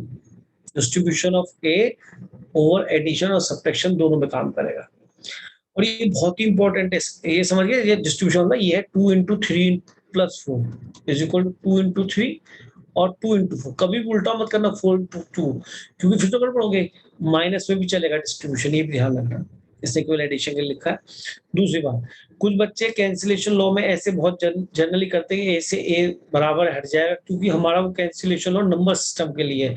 भैया मैट्रिक्स सिस्टम चल रहा है, बी इक्वल टू सी जरूरी नहीं ये अप्लाइज करें, ऑलवेज ट्रू नहीं होगा। और अगर आप ए कोई डल मैट्रिक्स लो तो ट्रू हो जाएगा ये भी, या नहीं? तो बच्चा बहुत जल्द लिखता है कि बी इक्वल टू सी होना चाहिए, ए से ए कट जाएगा, तो ऐसा नहीं है। अब पता है इन्हीं चीजों को पूछेगा बच्चा, बहुत जल्द लिखेगा बी इक्वल टू सी हो जाएगा, ऑलवेज ट्रू नहीं है। ठीक, अच्छा, सबसे इंपॉर्टेंट क्वेश्चन ये भी ऊपर इतने इंपॉर्टेंट नहीं, क्योंकि ये तो हम खूब यूज करेंगे तबीयत से, ऐसे ये सारे लॉ यूज होंगे। एक ये बहुत ही इंपॉर्टेंट चीज है कि अगर दो मैट्रिक्स का प्रोडक्ट नल मैट्रिक्स है तो यू कांट से कि आइदर A0 और B0, ये जरूरी नहीं। ठीक है, हो सकता है कि ये दोनों मैट्रिक्स जीरो भी ना बने तब भी प्रोडक्ट जीरो हो जाए, और ये भी हो सकता है कि दोनों ही नल जीरो से मतलब है वो मैट्रिक्स जिसके सारे एलिमेंट जीरो। जरा एक मिनट के लिए सोचो, अगर मैं 0 1 0 0 ले लूं ए, और बी ले लूं कैसी 1 0 0 1 0, आप बताइए क्या ये नल मैट्रिक्स है दोनों में? तो जीरो लिखने का मतलब क्या है कि उसके ऑल एलिमेंट जीरो, बड़ा जीरो लिखना चाहिए उसको। मैट्रिक्स के आगे मैट्रिक्स दिखाई दे, मैट्रिक्स के आगे नंबर दिखाई ना दे, ये नंबर लिखा है, मैट्रिक्स के आगे मैट्रिक्स दिखाई दे उसी साइज की। अब आप बताइए ए इंटू बी जरा निकालना, दिस इंटू दिस क्या बना 0, दिस इंटू दिस शायद 0, दिस इंटू दिस 0। अब मुझे बताओ, ये तो ए इंटू बी 0 आ गया भाई, कितना अच्छा एग्जाम्पल है। समय एग्जाम्पल कितना बढ़िया है और कितना सस्ता। ए और बी जीरो मैट्रिक्स भी नहीं है, और तब भी ए इंटू बी 0 आ रहा है। सुनाई दे गया? तो नॉट नेसेसरी। हाँ, वो बात अलग है कि अगर पूरी मैट्रिक्स ए को 0 ले लिया है तो ए इंटू बी 0 होगा ही होगा, फिर तो तुम बी को कुछ भी ले ले। बात समझ नोट कर लिया एग्जाम्पल या नहीं है? Yes sir. चलो, अब सबसे अच्छी बात मैट्रिक्स की, कि अगर हम कोई मैट्रिक्स लेते हैं उसका स्क्वायर या क्यूब लेते हैं, तो मैं उसको ए स्क्वायर इंटू ए भी लिख सकते हैं और ए इंटू ए स्क्वायर। कुछ बच्चों का माथा अभी भी ठनका नहीं होगा, क्योंकि वो तो अपने हिसाब से सुन रहे हैं, क्योंकि वो सुन ही नहीं रहे। मैं बाबा कह रहा हूँ कि ये ए स्क्वायर इंटू ए है और ये ए इंटू ए स्क्वायर, तो क्या ये कम्यूटेटिव नजर नहीं आ रहा? कम्यूटेटिव ये तो था प्रोडक्ट के लिए, मैंने कहा था इन जनरल ट्रू नहीं है। तो इन जनरल ट्रू नहीं, कभी टीचर्स क्वेश्चन बना के देते, देखो प्रूव करो कि A B equal to B है, प्रूव करो A B equal to B है। तो कभी सोचा तुमने कि A B equal to B है? वो इतने महान कैसे कि खुद ही मैट्रिक्स सोच लेते हैं? नहीं समझे? आप भी कुछ क्वेश्चन बनाइए खुद, आप ये कहोगे भैया एक ए मैट्रिक्स लिखता हूँ 1 -1 2 3, ये लिख दी मैट्रिक्स, इसका स्क्वायर निकाल लो, whatever that will be, निकाल लो। नाउ चेक, आप चेक करना a into A square equal to A square into A बनेगा श्योर, क्योंकि इसको मैं नाम दे दूंगा b। अब वो कहेगा verify that A B equal to B है। आप समझ गए या नहीं समझे क्या कहना चाह रहा हूँ? Yes, sir. वो कोई इतना महान थोड़ा है, वो इस प्रॉपर्टी को यूज कर रहा है। अब बच्चा इतना नालायक है, वो हमारी बात को ऐसे सुनना चाहता है, वो कहता सर ऐसा तो एक्स स्क्वायर एक्स क्यूब को लिख ही सकते थे, एक्स स्क्वायर इंटू एक्स। अरे हर बार वैलिड नहीं है, ये बहुत ही इंपॉर्टेंट प्रॉपर्टी। ठीक है, यहाँ पे ये ऑलवेज ट्रू है। ठीक है, ध्यान रखिए, ऑलवेज ट्रू, लेकिन तभी जब केवल एक मैट्रिक्स हो, दो मैट्रिक्स हो तो नहीं कर पाएंगे। ठीक है, ध्यान रखोगे। अगर वो कहने लगे कि a b की पावर कहीं पे m लिखा है, तो मैं क्या इसे a की पावर m इंटू b की पावर m लिख सकता हूँ? बिल्कुल नहीं लिख सकता, दो मैट्रिक्स आ गए, ये समझाना चाह रहा हूँ, सुनो मेरी बात को। तब मैं a की पावर m इंटू b की पावर नहीं लिख सकता। लेकिन अगर तुम कहोगे a की पावर 5 लिखा है, तो क्या तुम इसे a की पावर 3, a की पावर 2 लिख सकते हो? लिख सकता हूँ। a स्क्वायर पहले a क्यूब बाद में लिख सकता हूँ, लिख सकता हूँ। a की पावर 4 इंटू a लिख सकता हूँ, लिख सकता हूँ। a इंटू a की पावर 4 लिख सकता हूँ, लिख सकता हूँ। बात सुनाई दी? क्योंकि यहाँ a की मैट्रिक्स थी, यहाँ दो मैट्रिक्स है। मैं कभी भी a b का होल स्क्वायर को ध्यान रखना, a स्क्वायर b स्क्वायर नहीं लिख सकता। सुनाई दे रहा है? इन पॉइंट्स को Yes. तरीके से लिख लो, नहीं तो वहां गलतियां करोगे। अब दिमाग में जरूर आ रहा होगा कि ए बी का स्क्वायर बी स्क्वायर नहीं लिख सकते सर, कब ये ट्रू हो सकता है? ये है A equal to B. AB equals to BA. A B equal to B A पे ट्रू होगा ऑलवेज, यानी कि ए और बी का प्रोडक्ट बी और ए के बराबर हो गया तो ये ट्रू हो जाएगा। लिख लो इस बात को भी कि ए बी की पावर एन या एम, ए बी की power m equal to A की पावर एम इंटू बी की पावर एम तब बनेगा जब A B equal to B A commutative हो, तब वैन इफ अगर ऐसा होगा तो ये हो सकता है कि अलग अलग डिस्ट्रीब्यूट हो जाए। लेकिन अगर ये सिंगल लिखा 5 तो अभी भी बोला है मैंने, ये नहीं बोला ए की पावर 1 ए की पावर 4, चाहे ए की पावर 4 ए लिख लो, सुनाई दे गया? Yes, sir. चलो, तो ये थ्योरी को समझना बहुत जरूरी है। आगे इसी से क्वेश्चंस आपके होंगे, नोट जरा पढ़ो भाई। अंश है क्लास में? नहीं। और कौन बोल रहा था अभी बच्चा? मृदुल है क्लास में? नहीं है मृदुल भी? कौन बोल रहा था वही पढ़ दो भाई। The multiplication of two कौन बोल रहा है? matrices. कौन है? नाम बता। Suryansh Garg. बोल बेटा। The multiplication of two diagonal matrices is again a diagonal matrix. ठीक है, अभी देखा था दो को मल्टीप्लाई करेंगे अगर आप, तो सीधी सी बात है, अगर कोई लिखे डायगोनल ऑफ 1 2 3 और इनटू डायगोनल ऑफ 2 3 4 ये लिखा है, तो ये बन जाएगा डायगोनल ऑफ, कॉरस्पॉन्डिंग एलिमेंट को मल्टीप्लाई कर दो केवल 2, कॉरस्पॉन्डिंग कितना 6, कॉरस्पॉन्डिंग 12, खत्म क्वेश्चन। बात समझ में आ गई? चलो आगे। The multiplication of two triangular matrices is again a triangular matrix. क्या गजब की चीज है ये, सोचो या नहीं? मान लो मैं इसे अपर ट्रायंगल लिखता हूँ 2 1 3 4 5 और 6, ये तीन एलिमेंट जीरो आएंगे भाई। बात समझ में आई? ये अपर ट्रायंगुलर क्यों ऊपर ज्यादा वजन है, ये सिखाया था डायगोनल के इधर ऊपर। एक multiplication two triangular matrix again triangular. अच्छा, एक ये ऐसी बात कर रहा है कि अगर मैं यहाँ पे लिख लूं 1 -1 2 और यहाँ पे भी 1 2 3 यहाँ पे लिख दिया 0 0, तो आप सोचोगे मल्टीप्लाई करने पे आपको फिर से ट्रायंगुलर मैट्रिक्स मिलेगी, ये वाली बात हो रही है ना? अपर ट्रायंगुलर मिलेगी ना? Yes, sir. अच्छा चलो अगला, ये बात ध्यान रखना कि अगर ट्रायंगल, अच्छा एक चीज जरूर चेक कर लें जो मेरे दिमाग में शायद आपके भी आ रही होगी, कि ये तो अपर ट्रायंगुलर मैट्रिक्स है क्योंकि इसके लोअर में हल्का है मामला, ये भी अपर ट्रायंगुलर है, और जो मल्टीप्लाई होकर आएगी वो भी अपर ट्रायंगुलर ही आएगी, श्योर है या नहीं? लेकिन क्या आप ये भी सोच रहे हैं कि एक लोअर ट्रायंगुलर और एक अपर ट्रायंगुलर और मल्टीप्लाई करते हैं तो क्या होगा? तो क्या होगा? Null matrix. Null matrix. Good, चलो एक बार ट्राई कर लेना, एक लोअर ट्रायंगुलर और एक अपर ट्रायंगुलर लेके ये होमवर्क लिख लो, SW लोअर ट्रायंगुलर और अपर ट्रायंगुलर दोनों को मल्टीप्लाई कर लेना, चेक कर लेना क्या कहानी बनती है। तो भाई नल मैट्रिक्स और ट्रायंगुलर मैट्रिक्स बोल ही सकते हो, उसको कोई दिक्कत नहीं। उसके अब लिखा है the multiplication of two scalar matrix. Scalar matrix का मैंने तरीका बताया था कि डायगोनल में एक ही सेम टाइप का स्केलर कर दो, रटवाया था अभी स्केल रख के देखो सारे सेम दिखाई दे, और ये सारे जीरो ना हो, ये भी ध्यान रखना। तो कहता है multiplication two scalar matrix also scalar matrix. Yes बिल्कुल, अगर आप मल्टीप्लाई करेंगे तो अभी सिखाया था यहाँ 7 0 0 7 0 0 0 7, क्या मिल जाएगा आपको मल्टीप्लाई करने पे? 7 सिंह 42 0 0 42 0 0 0 0 42 हो गया जी याद? Yes, sir. चलो गुड। अब हम आते हैं यहाँ पे किस पे, जो कि सबसे इंपॉर्टेंट सेगमेंट है जिसके ऊपर क्वेश्चन बनेगा बनेगा, दिस वन। अगर हम इसे याद करें, गुड, करना आना चाहिए, वेल एंड गुड।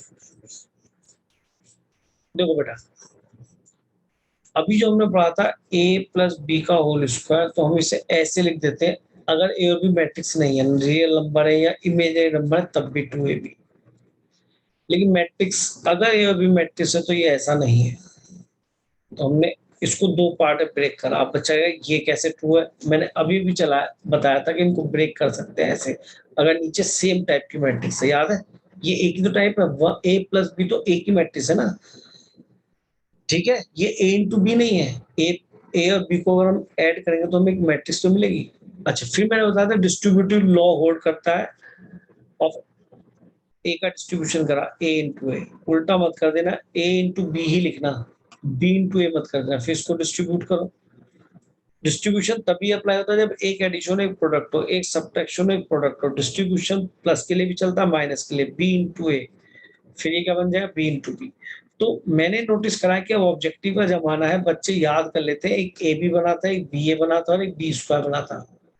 तो बच्चे लर्न भी कर लेते हैं कि ये 2ab नहीं था, 2ab तभी बनेगा जब ए और बी कैसी हो आपस में कम्यूटेटिव। आपकी इच्छा है इस बी ए की जगह ए बी लिख ले, तो ये वाला फॉर्मूला फिर वैलिड हो गया, बात समझ में आई?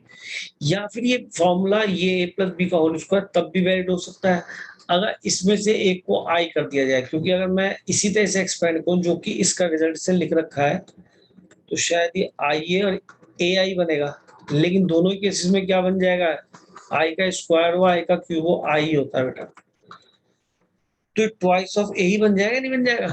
तो अगर कोई होल स्क्वायर या होल क्यूब की आइडेंटिटी आप सीधा खोलना चाहते हैं और अगर उसमें से आई एक है तो खोल दो सीधा, कोई प्रॉब्लम नहीं है, सीधा अपना ऑर्डिनरी फॉर्मूला लगा के सुनाई दे क्या? अगर आप मुझसे कहें कि a minus B into A plus B को क्या मैं दो मैट्रिक्स हैं सीधा A square minus B square लिख सकता हूँ? नेवर। लेकिन आप इसमें से एक आई कर दो, या तो ए को पूरा दोनों को आई लिख दो या बी को दोनों को आई लिख दो, तो ऐसे ही एक्सपेंड कर लेना, कोई प्रॉब्लम नहीं है। वैसे आपको डिस्ट्रीब्यूटिव लॉ लगाना है और ये क्या बनेगा वो आपको पता होना चाहिए। डिस्ट्रीब्यूटिव लॉ लगा दो, याद आ गया हुआ नहीं आया? Yes, sir. A into A, फिर plus A into B minus B into A, ये इससे कटेगा नहीं कभी भी, ए बी या बी ए काट दो, सारे सारे अंग्रेज बन जाओ, बी स्क्वायर, तो ये कटेगा नहीं। तो ऐसे करके देख लो। हाँ, अगर इसमें से कोई भी आई बन गया, जैसे आई माइनस ए और आई प्लस ए, तो सीधी सी बात है ए माइनस बी ए प्लस बी, ए स्क्वायर माइनस बी स्क्वायर सीधा लगा दो, ये आई बन जाएगा और ये ए स्क्वायर बन जाएगा। आप देख लो, मल्टीप्लाई करो, आई स्क्वायर यही आएगा, प्लस आई ए, फिर बोलो माइनस ए आई, सॉरी, फिर माइनस ए स्क्वायर। ए आई हो या आई ए हो, दोनों की वैल्यू ए ही बचेगी, तो ये कट जाएंगे, ये भी ए है ये भी है, माइनस ए स्क्वायर अगला वाला, यही बन रहा है। तो एक कब वैलिड है आपको मैंने बता दिया। आगे चले भाई, इसी तरीके से आपको ये सोचना है इसके बारे में, क्यूब वाले फॉर्मूले के बारे में सोच ले। माइनस है बेटा मल्टीप्लाई में, इसमें आप ए के साथ ले सकते हो, भाग ले सकते हैं, बता रहा हूँ। क्लियर है? ये बता चुका, ये बता चुका। अच्छा, ये भी ध्यान रखना कि अगर कहीं पे ए स्क्वायर की पावर क्यूब लिखा तो आप उससे ए क्यूब का स्क्वायर भी लिख सकते हैं, क्योंकि एक मैट्रिक्स है। जब दो थी तब है रहा। देखो यहाँ एक ही मैट्रिक्स है दोनों, एम एन, और यहाँ एम प्लस एन हो गया। समझ के बात करी? जब एक ही मैट्रिक्स हो तब है दिक्कत, सॉरी अलग अलग दो मैट्रिक्स हो तो दिक्कत है। आप उसमें लिख सकते हैं ए बी का square equal to A square B square. क्या लिख सकते हो? कोई कहे क्या लिख सकता हूँ सर? फिर तुम्हारा मन है, मेहनत करनी है तो ये लिख सकते हो कि ए बी तो एक मैट्रिक्स है, उसका ए बी से मल्टीप्लीकेशन, इसको पूरी एक मैट्रिक्स मान, तब कर सकते हो आगे, ठीक है? और ये स्टेप समझ में, ये ठीक है, ये गलत है, ये बात ठीक है, नोट कर लो इस बात कि ए बी का whole square A square B square गलत है, लेकिन A B into A B कर सकते हो, और फिर तुम एसोसिएटिव से ऐसा भी कर सकते हो, बी ए को साथ ले लिया, ऐसे क्वेश्चन बनते हैं। फिर बी ए की वैल्यू ए बी देता है, ऐसे कुछ देता है। अगर वो एसोसिएटिव, अगर वो सॉरी कम्यूटेटिव हुआ तो बी ए क्या बन जाएगा बोलो? अरे इन दो कि देखो AB. एडजस्ट एसोसिएटिव होता है, किन्हीं एडजेसेंट को साथ एसोसिएट कर लेना। कोई भी दो एडजेसेंट है, मतलब ये नहीं कि इस तरह का लिया उस कॉर्नर का उठाया, नहीं, किसी और को नहीं, एडजेसेंट वालों को साथ साथ देना।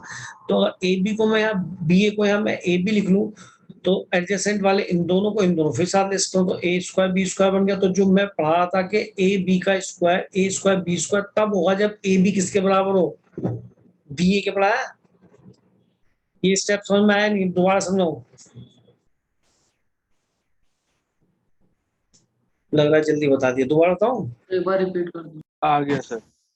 बोल दो आगे यार, तो बेटा जिससे नहीं आया उसे मुंह खोलना चाहिए ना, या वो इंतजार करता है कि कमाल है यार, बोला करो बेटा। अगर आप ए बी का square equal to A square B square लिख रहे हैं तो ये कब होगा? कि सर तभी होगा जब ए बी बी ए के बराबर हो। कुछ लोग कहते हैं ऑलवेज ट्रू, नहीं, गलत है, ये गलत है। हमने आपको सिखाया था कि ए स्क्वायर को हम ए इंटू ए लिख सकते हैं। हमने आपको सिखाया था ए क्यूब को हम ए स्क्वायर इंटू ए भी लिख सकते हैं, ए इंटू ए स्क्वायर भी लिख सकते हैं। तो यहाँ पे सिंगल मैट्रिक्स है, कितनी बार भी तोड़ फोड़ करो, लेकिन यहाँ डबल मैट्रिक्स है। और इस डबल मैट्रिक्स को अगर मैं पूरी एक मैट्रिक्स एक्स बोल दूं तो किसी के पेट में दर्द होगा क्या? कि नहीं सर, ए इंटू बी मैट्रिक्स बन जाएगी। फिर मैं इसे एक्स इंटू एक्स लिख दूं इस प्रॉपर्टी से, तो क्या दर्द होगा? नहीं होगा। सर फिर एक्स की value A B into A B ले लूं, फिर भी दर्द होना चाहिए। एसोसिएटिव कहता है साथ के दो कोई भी ले लो, फिर मैंने बी और ए को साथ में ले लिया। अब समझ में आ गया हो शायद। अब आपने कह रखा है कि ए बी और बी ए बराबर है, तो क्या मैं बी ए को ए बी लिख सकता हूँ? कि लिख सकते हो सर। फिर एसोसिएटिव लॉ कहता है प्रोडक्ट के लिए होता होल्ड करता है, तो मैं इन दोनों को साथ ले लूंगा, ए इंटू ए, इन दोनों को साथ ले लूंगा, बी इंटू बी। ये वाला ए इंटू बी साथ नहीं ले सकता मैं, कुछ भी हो। एसोसिएटिव ये कहता है बी इंटू बी। अब मुझे बताओ क्या ये ए इंटू ए स्क्वायर है? पक्का। एक सिंगल मैट्रिक्स है, उसको तो मैं कैसे भी तोड़फोड़ कर सकता हूँ। ये भी सिंगल मैट्रिक्स है, तो तोड़फोड़ के लिए मर्ज कर दिया। तो क्या आ गया ये स्क्वायर बी स्क्वायर बराबर? हाँ सर आ गया। आपने कहा था कि आ गया, कब आया? जब ए बी बराबर बी ए था। तो ये question objective point of view से बहुत गजब का क्वेश्चन है। सही है क्या? Yes sir. हाँ, सिंगल मैट्रिक्स है, कैसे तोड़फोड़ करो। ए का स्क्वायर का क्यूब, ए क्यूब का स्क्वायर लिख लो। देखो यहाँ का रखिए, तोड़फोड़ मचा रखिए। एक के साथ, दो के साथ, दो तो तुम्हारे साथ गड़बड़ कर देंगे। ये पॉलिनोमियल आप जानते हो। नेक्स्ट पे ले लो बेटा। ये थ्योरी आपको याद दिलानी थी, अब आप बहुत स्पीड से काम करेंगे। अब देखो बेटा, एनसीईआरटी एग्जांपल गलत कहा था क्वेश्चन है। Given two example, two matrix A and B, A B zero नहीं है, बी बी जीरो नहीं है, ए बी जीरो है और बी ए जीरो नहीं है। उसका आप बी ए निकालना, वो जीरो नहीं आएगा। जो मैंने एग्जांपल करवाया था याद है? ए ये लिया था, दिख रहा है? अब बी क्या लिया था? 0 1 0 0। तो उसका ए बी निकालते हैं तो क्या आता है? नल मैट्रिक्स आता है। और बी ए निकालेंगे, नल मैट्रिक्स नहीं आएगा। ठीक है जी, कर लोगे? सर उल्टा था। मतलब बोलो बोलो। सर बी जो आपने अभी ए लिखा है वो बी था। चलो हाँ देख लेना एक बार, तो कर लोगे ना बेटा? ऐसे कोई दिक्कत तो नहीं है? इसमें देखो साफ कह रहा है ए और बी नल मैट्रिक्स है, तब भी ए बी जीरो है और B A not equal to zero. यहाँ ए और बी जीरो नहीं है मैट्रिक्स, तो भी ए बी बी ए बराबर जीरो फिर भी आ सकता है। ऐसे कोई एग्जांपल बनाओगे ए और बी नल मैट्रिक्स नहीं है, फिर भी ए बी और बी ए बराबर आ गया, और ए बी और बी ए दोनों ही नल मैट्रिक्स आ गए। हो सकता है एग्जांपल बेटा? Yes. बनाओ जरा, देखते हैं दूसरे वाले का क्या एग्जांपल बनाओगे आप। दूसरे वाले क्वेश्चन का, पहले वाले का तो बनाओ, आज मैंने बना दिया। दूसरे वाले का बनाओ।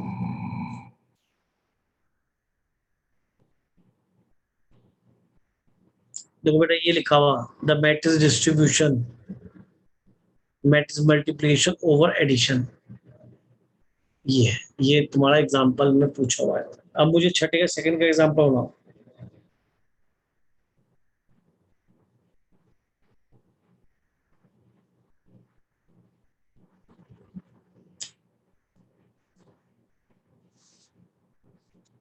पूरी थ्योरी, पूरे क्वेश्चंस टाइप। मैं अब इनवर्स निकालना सिखाऊंगा। इनवर्स तो आपको आता है निकालना। तो जरा फाइल ले लो बेटा जल्दी से। देखो क्या आया किसी का एग्जांपल? आ गया सर। क्या निकला बेटा बता? खाली ए क्या लिया? 0 0, 0 0 फिर दूसरी रो में 0 1। 0 1, ये तो तुमने ए लिया है। Yes sir. चलो बी क्या लिया बेटा? 0 1 0 0। 0 1 0 0, उसी टाइप से ले लिया, बस तूने तो कर लिया है। चलो ठीक है। Yes sir. अब आपने ए इंटू बी निकाला, क्या बना? ए 0। इंटू बी में ये 0, ए इंटू बी में ये भी 0, ये भी 0 और ये भी 0, और बी इंटू ए भी 0 आ गया। आ रहा नहीं आ रहा? नल मैट्रिक्स बड़ा जीरो लिखना तो बहुत बड़ा काम ही, ज्यादा ज्यादा जीरो रख के देखो, हिसाब लगा लो, ये भी नॉन जीरो, ये भी नॉन जीरो, ये भी जीरो आ गया। और यहाँ ए बी, और अगर बी ए निकालने से क्या बनता है? बी ए भी जीरो आना चाहिए, ध्यान रखो। पहले बी लिखो 1 1, इसकी बात हो रही है। पहले बी लिख दिया, फिर मैंने ए लिख दिया बेटा। अब चेक करो जी, ये जीरो, ये गड़बड़ हो गई थी? नहीं गड़बड़ हो गई ना, यस ये 1 आ गया, गड़बड़ हो गई है। Yes sir. तुमने बी ए निकाला तो गड़बड़ कर रहा है। और बच्चे देखो जल्दी से, सर 1 0 0 चेक कर लिया? 1 0 0 0 0, ये ए ले रहे हो, बी Yes. बोलो क्या ले रहे हो? सर ऊपर दोनों 0 हाँ 0 और 1। तो यही तो इसने बोला ऑलमोस्ट। चलो कोई बात नहीं, ये बी है। ए इंटू बी निकालो जी, कितना बना? 0 0 0 0, बी इंटू ए निकालो।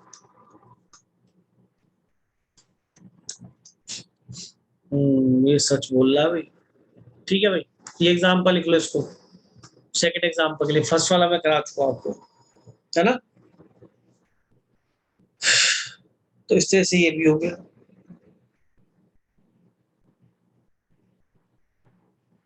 चले आगे। अच्छा, कई बार क्या होता है, एनसीईआरटी प्रॉब्लम पता पड़ा, ऐसे केस उठा के दे, नीचे प्रूफ पढ़ाने लग गया। तो ये F of X F of Y, तो F of x plus Y, तो कुछ बच्चे डर भी जाते हैं। ये एफ ऑफ एक्स तो सीधा लिखा है, एफ ऑफ वाई क्या बनेगा बोलना? ये F Cos of x. y. Sir cos y कि- minus sin y 0। Very good बेटा, आप पढ़ रहे हैं। अरे यार मृदुल्य क्लास में क्या स्कूल गया था क्या? ये आई है बंसल, बंसल क्या नाम था इसका, हर्षिता बंसल। Yes sir. तू स्कूल गई थी आज? No sir, आपने 9:15 किया था मैसेज, 9 बजे स्कूल होता है, मैं तो चली जाती। और मैंने मैसेज सुबह रात ही डाल दिया था व्हाट्सएप पे, झूठी नंबर 1। सर 1:30 बजे का बाद में डाला था आपने। तो अच्छा चल, तो अच्छा हुआ घर में तूने कुछ खा पी लिया होगा, और क्या वहां पे कुछ मिलता भी ना खाने को। तो ये कॉस f of x into f of y है, ठीक है? तो F of x plus y से मतलब है जहां पे एक्स है वहां एक्स प्लस वाई रखो, तो मल्टीप्लाई कर देंगे तो ये फॉर्मूला बन जाएगा इस तरीके से, किस चीज का, किसी भी तरह से कॉस एक्स प्लस वाई आ जाएगा यहाँ पे, ठीक है? ये साइन एक्स प्लस वाई आ जाएगा। अच्छा एक चीज बता, तू रुक गई घर पे, कुछ नुकसान हो गया? मैंने कुछ पढ़ाया अच्छा नहीं लग रहा है?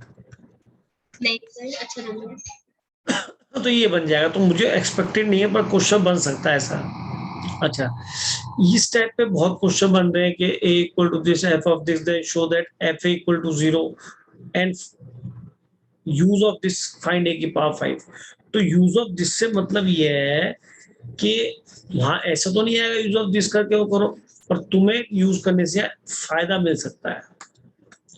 थोड़ा लेंथी क्वेश्चन बन के भी छोटा हो सकता है, क्योंकि अगर आप यूज करने की बात करें, उसने कहा कि ये नल मैट्रिक्स बनती है एफ ऑफ ए, यानी इस पॉलिनोमियल फंक्शन में जो कि एफ ऑफ ए एक्स की जगह मैट्रिक्स पर पुट कर दिए, जैसे आप कोई नंबर रखते हैं तो 4a, लेकिन यहाँ 7 नंबर थोड़ा ऐड होगा, तो 7 के साथ क्या लिखा जाता है यहाँ पे? आई। गुड गुड, तो ये नल मैट्रिक्स के बराबर आ गया। तो ये समझ लो ये पॉलिनोमियल है, इसमें मैट्रिक्स पर पुट करने पे जहां मैट्रिक्स है मैट्रिक्स, और जहां कांस्टेंट है वहां आई लगा दे। अब इसको तो आप चेक कर ही लेंगे। अब इससे a की पावर 5 निकालना है, ये कैसे सोचते हो आप? a की पावर 5 की वैल्यू क्या आनी चाहिए, ये कैसे निकालोगे? सर पहले ए स्क्वायर को 4a माइनस 7a आ जाएगा। क्या दोबारा बोलो? सर ए स्क्वायर 4a माइनस 7a आ जाएगा। ठीक है, तो फिर सर ए स्क्वायर इंटू ए कर देंगे। अच्छा इसको ए स्क्वायर इंटू ए लिख देंगे ऐसे, क्योंकि ये तो सिंगल है, इसको तो कैसे भी तोड़ फोड़ कर लो। अब इसका है तो फिर इसको करो जी, ए स्क्वायर की क्या लिख दो, बोलो 4a minus 7 है। माइनस 7 आई। सूर्यांश बोल रहा है, यस सर। वेरी गुड बेटा, बहुत बढ़िया। और डिस्ट्रीब्यूटिव लॉ लगाओ, डिस्ट्रीब्यूटिव पहले को पहले से करो तो 16a इंटू ए, ये कितना 7 चौक 28, आई इंटू ए बनेगा तो ए लिख लूं इसको, बोलो 7 चौक Plus 28 ए है, और ये प्लस 7 आई स्क्वायर 49 आई लिख दूं इंटू ए भी है। अभी भी थोड़ी मेहनत करनी पड़ जाएगी भाई, ए स्क्वायर दोबारा से क्या लिखना पड़ेगा 4a माइनस 7i, और इन्हें निपट लो, कितना 28 दूनी 56 है, तो ये हो गया प्लस 49 आई। फिर अभी ए से बाहर से और मल्टीप्लाई करना ना, या नहीं, यस सर। तो बात कर लेंगे, 16 अंदर ही है ना, हाँ, तो 16 तो स्केलर नंबर है, मल्टीप्लाई हो जाएगा 16 चौके 64, ए माइनस 16 सत्ते कितना होगा 112, यस सर। 112 16 सत्ते लिख दो। अच्छा, यस सर। तो आई कितना आ गया। अच्छा, अभी ए और मल्टीप्लाई करना है, तो ए कर दूं मल्टीप्लाई, तो कर दूं या चलो बाद में कर लें, माइनस 56 ए प्लस 49 आई, तो ये करना ही पड़ेगा, वहां ए की फॉर्म में आंसर दे देगा वो, तो पकड़ना पड़ेगा, ये 64 ए स्क्वायर माइनस 112 आई, ये कितना बच गया भाई माइनस का 7 ए, नहीं नहीं इन दोनों को ऐड करना पड़ेगा भाई, ये क्या बचेगा बोलो, 12 में सुना होगा कितना हो गया 3, और 10 में से 4 गए 63। ठीक है आई, और माइनस से 56 ए ऐसे लिख दो सर वो तो सर ए कट गया ना sir, 56 64a minus 56a। Sir वो आपने ए स्क्वायर से मल्टीप्लाई पहले कर लिया, कर लिया है, और sir A square A square है। 64 माइनस अच्छा यहाँ पे ए स्क्वायर आ जाएगा ना, यस सर। बस, और यहाँ ए से मल्टीप्लाई किया तो आई ए भी लिख दो भैया, फिर मैं परेशान हूँ। चलो हो गया जी, अब ये ए स्क्वायर कितना बच गया बोलो 8 अरे यार, Eight हमें A दोनों square। पहले ऐड कर लेने चाहिए थे, हमने ऐड नहीं यस करे सर, ना। नहीं चलो अब ठीक है, कोई दिक्कत तो नहीं, ये दोनों ऐड हो सकते थे ना। हो गया यस सर। कितने बच गए भाई ये बताओ, 8 8 ए स्क्वायर माइनस का पॉजिटिव पॉजिटिव, चलो पॉजिटिव माइनस 63 ए, फिर ए स्क्वायर रखना पड़ जाएगा, कितना था यहाँ से रखा, कोई तो बेचारे बहुत से तो भूल चुके होंगे, भूख लग गई होगी, बेटा पढ़ाई करने को टाइम तो लगता है। 7 चौक 8 चौक 32 ए माइनस 8 सत्ते 56 आई माइनस 63 ए, कितना बच गया माइनस करके भाई ये 31 30 माइनस 31। माइनस 31, बस ये आंसर आ गया आपका। अब ए उससे कुछ दे रखा हो तो रख देंगे, नहीं तो कोई बात ही नहीं, कहा था क्वेश्चन नहीं दे रखा है, ठीक है। ए यहाँ 56 में सब्ट्रैक्ट कर देना, सुनाई देगा क्वेश्चन कैसे करना है, यस सर। पर एक बार इसे करके देखें जरूर, फिर भी लेंथी होने के बाद भी कह रहा हूँ करके जरूर देखें, इंपॉर्टेंट है। तो अब मुझे लगता है मुझे ये वाले क्वेश्चन कराने की जरूरत नहीं है, सारे हो जाएंगे, मुझे लगता नहीं ऊपर कोई ऐसा क्वेश्चन खास होगा, ये लॉजिक था बता दिया। ऐसी तो कोई एनसीईआरटी खुद का क्वेश्चन है, मुझे एक 5 वाला यूं कराना पड़ा के टफ ही बता दूं, खुद एनसीईआरटी दे रखा है, यूज दिस फाइंड ए की पावर 4, तो पहले से प्रूव कर लो, फिर ए square into A square value करो, ये तो कर लोगे ना क्वेश्चन टाइप, कोई दिक्कत नहीं मल्टीप्लाई वाले बेटा, यस सर। मेरे ख्याल में इनमें कोई दिक्कत नहीं। अच्छा भाई ये बहुत ही इंपॉर्टेंट प्रॉपर्टी है, मैं बहुत जगह देख चुका इसको, प्लीज से याद रखना, प्लीज से याद रखना कि ए की पावर ट्रांसपोज यानी ए ट्रांसपोज का हम एन पावर यानी उसको एन बार मल्टीप्लाई करें, या ए की पावर एन का ट्रांसपोज निकालें, बात एक ही होती है, एन बिलोंग्स टू वाई, किसी भी इंटीजर के लिए, नेचुरल नंबर सॉरी, कहने मतलब अगर मैं कह लूंगा आपको एक ही मन है 1 2 3 वो समझने की कोशिश करना बेटा, बहुत इंपॉर्टेंट है मेरे अकॉर्डिंग आज के टाइम में। मैंने नहीं कहा ये तुम गुणा भाग करके धो दोगे नहीं, इनकी बात है कि वो जो एक नंबर में तुम्हें फंसाएगा, मैं उसकी बात कर रहा हूँ। अगर ए ये लिखा है और तुमसे पूछे कि ए की पावर 5 का ट्रांसपोज निकालो या फिर ए ट्रांसपोज का 5 निकालो, तो दोनों वैल्यू सेम होगी। और अगर वो आपसे कह दे कि ए की पावर 5 दे रखा है और आप ए ट्रांसपोज का 5 निकालो, तो भैया तुम जिसे प्रॉपर्टी नहीं पता गड़बड़ करते, क्योंकि ये दोनों वैल्यू सेम है या नहीं। बच्चा इसे ए ट्रांसपोज की 5 निकालना है उसे, तो अगली बार में क्या लिखा ए 5 का ट्रांसपोज। वैसे तो बच्चा क्योंकि 0 मिलनी है तो करके ही आएगा क्वेश्चन, लेकिन वो छोड़ना भी उसकी मजबूरी, कहीं पता पड़ा गलत में ही काउंट हो जाए। आप सही वाले को लेके चलो ना, शुरू में गलत कर देना तो गलत है ना भाई। शुरू के तो चेक होंगे कोई जो क्या कितने क्वेश्चन है, 45 क्वेश्चन आएंगे टोटल। Yes, sir. टोटल 45 आएंगे और 40 चेक होंगे ना, Yes, sir. सर मेरे ख्याल से 60 आए है बेटा। सर, 60 में से 50 करने हैं अब मेरे ख्याल से नया पैटर्न है। ये बात तेज बोल जरा। 60 क्वेश्चन आएंगे उसमें से 50 करने हैं, स्कूल में ऐसा बता रहे थे। अभी तक तो चलो जो भी है, अब 50 में 50 कह रहे हैं। 60 में से 50। चलो देख ले, तुम्हें ये बात ध्यान रहेगी जो मैंने बोली, मुझे इंपॉर्टेंट लग रही है, बता दिया। फिर देखो फिर से वही रीजन आ गया, A and B are square matrix 3 cross 3, A B का square equal to A square B square. कब हो सकता है? Then AB equal to B है। अब बताओ, याद हुआ नहीं हुआ? आया मजा नहीं मजा आया? एकदम जवाब आ गया। लेकिन कुछ तो बच्चे कहते से ऑलवेज ट्रू है, नीचे ऑप्शन लिखे होंगे, क्यों जी? कम से कम एक क्वेश्चन तुम्हारा पक्का कराया मैंने, एक ही कराया, और देखो सारी तुम्हारी वर्कशीट पूरी करा के चल रहा हूँ, कोई नहीं छोड़ने। अब देखो फिर आ गया ए प्लस बी का whole square, A square plus A B बनना था प्लस बी ए बनना था प्लस बी स्क्वायर ये बनना था ना, डिस्ट्रीब्यूटिव लॉस से एक्सपेंड किया था। अब A B equal to B आ गया तो ट्वाइस ऑफ ए बी हो गया, चल गया ना बेटा, पता? Yes. चलो तो मजा आ रहा है नहीं आ रहा बेटा, बताओ टॉपिक पढ़ने में? Yes, sir. हाँ पूरा रिवीजन करा दूंगा एक क्लास में, कोशिश करूंगा चाहे डिटरमिनेंट ना मैट्रिक्स हो जाए, पर जो भी हो अच्छा तो हो जाए ना। हाँ जी, तो अब आते हैं इसके ऊपर। देखो बेटा बहुत जरूरी है कि ट्रांसपोज का मतलब सिंपल है कि रो को कॉलम से इंटरचेंज कर दो, वो उसका ट्रांसपोज होता है। चाहे इसको ए डैश लिख दो चाहे ए स्मॉल टी लिख दो, तीनों ही रिप्रेजेंटेशन किसी मैट्रिक्स के ट्रांसपोज के। ठीक बेटा? अच्छा कुछ और नाम से नहीं बुलाते, इसमें एक रिवर्सल लॉ होता है जो मैं कहूंगा। एक तो ये होता है कि किसी मैट्रिक्स के ट्रांसपोज का फिर ट्रांसपोज कर दे तो वो मैट्रिक्स आ जाएगी। एडिशन और सब्ट्रैक्शन के पूरे का ट्रांसपोज लिखाओ दो मैट्रिक्स का, तो ये अलग अलग डिस्ट्रीब्यूट हो जाता है, ये इंपॉर्टेंट है। एक सबसे इंपॉर्टेंट क्या है? रिवर्सल लॉ, जो कि इनवर्स में भी होता है। आपने पढ़ा होगा कि ए बी का होल इनवर्स हमेशा क्या होता है?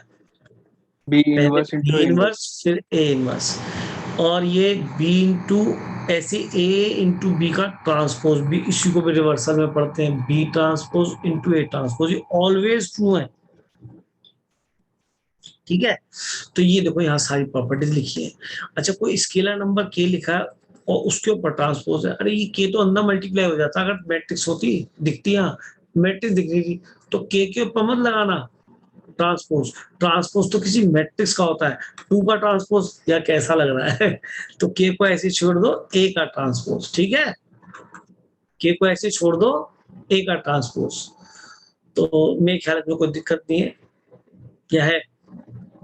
अच्छा इस रिवर्सल लॉ को हम और एक्सटेंड कर सकते हैं, अगर A B C whole transpose आ जाए तो रिवर्सल उल्टा चलना है, पहले सी ट्रांसपोज फिर बी ट्रांसपोज फिर ए ट्रांसपोज, उल्टा चलना है, तीनों चारों एन हो। ये दिख गया? दिख गया? Yes, sir. Yes, sir. चलो अब इस ट्रांसपोज के बाद इसके अंदर जो आता है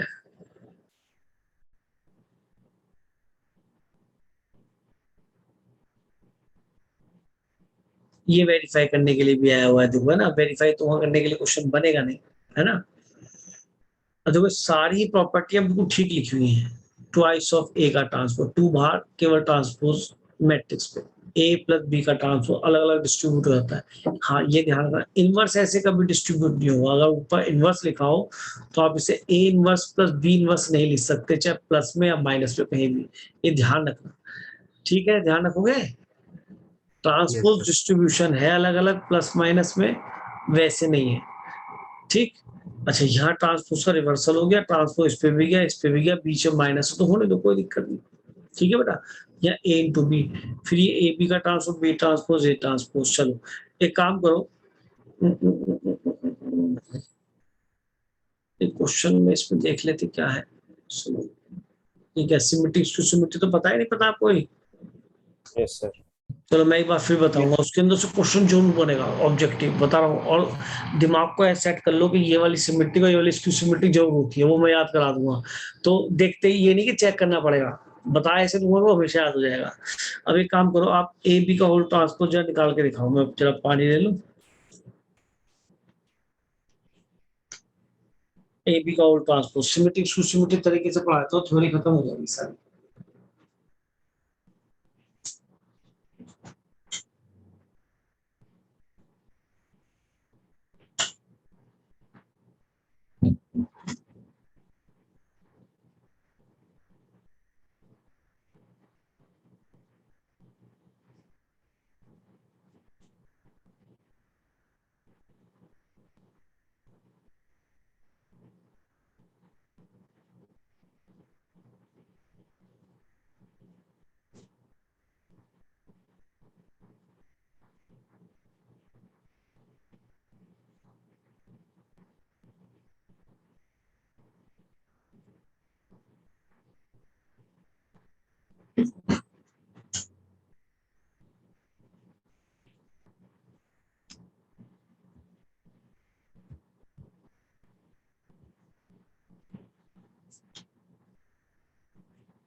हाँ जी,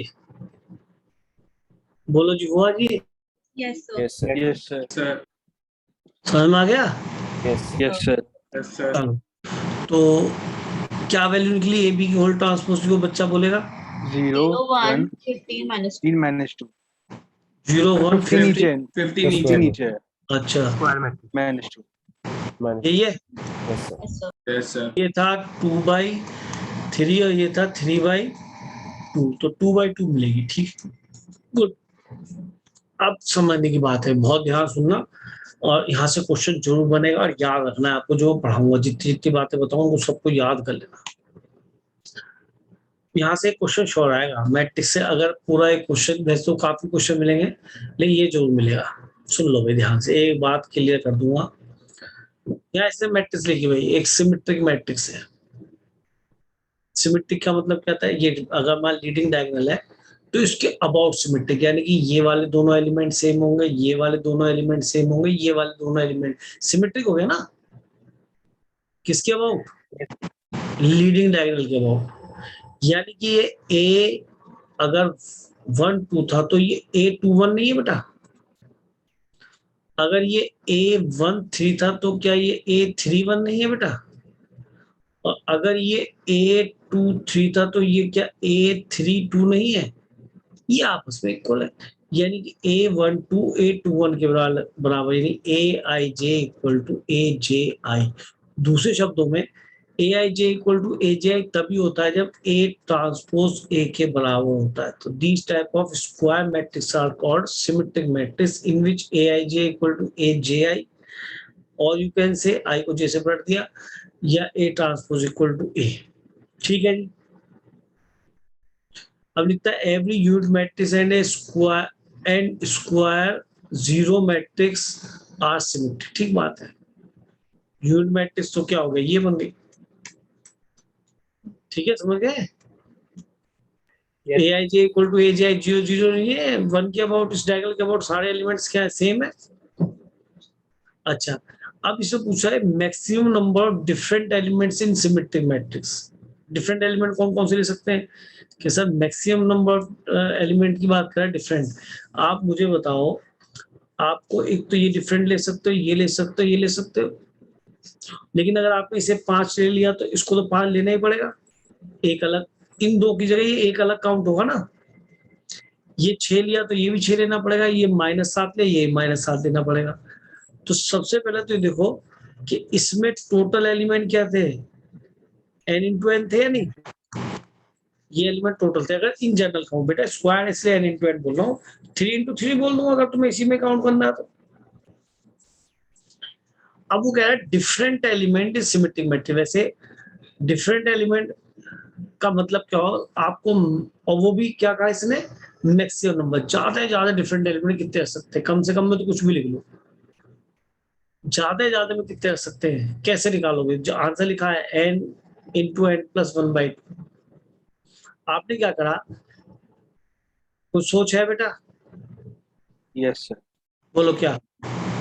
इसमें sir total number of elements तो आ जाएंगे n स्क्वायर, ठीक है, और सर प्लस n सर इसमें टोटल, सर इसमें एक सर डायगोनल एलिमेंट्स ऐड होंगे, और हाँ। सर या तो और एक अपर ट्रायंगल या फिर लोअर ट्रायंगल में अपर से या कोई लोअर एक। ट्रायंगल, क्योंकि ये तो सेम ही है ना, डिफरेंट तो ये तो इसके सेम ही है, तो इनको काउंट कर लो ना केवल, ये तो बात हुई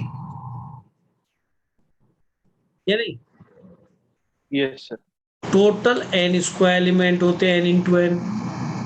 इसमें से आपको अगर अपर ट्रायंगुलर काउंट करना है, मान लो ये वाला जो भारी, मान लो इसी को काउंट करना है, इसको किसी को काउंट कर लो ना। तो इसको कैसे काउंट करोगे, ट्रायंगल के एलिमेंट कैसे काउंट करोगे, इसमें से क्या घटा दो, इसमें डायगोनल के एलिमेंट घटा दिए, तो ये सारे एलिमेंट ये भार वाले आ गए, इनका करा आधा, तो ये कौन से एलिमेंट दिख गए, ये वाले या ये वाले। अरे यही तो दिखे, या तो ये वाले कह लो या ये वाले कह लो, आधे कर दिए ना, एक ट्रायंगल के एलिमेंट हो गए। और मुझे एक तो ये डिफरेंट ले, इसमें प्लस एक n भी तो ऐड करना पड़ेगा, ये भी तो डिफरेंट ले सकता हूँ तीनों।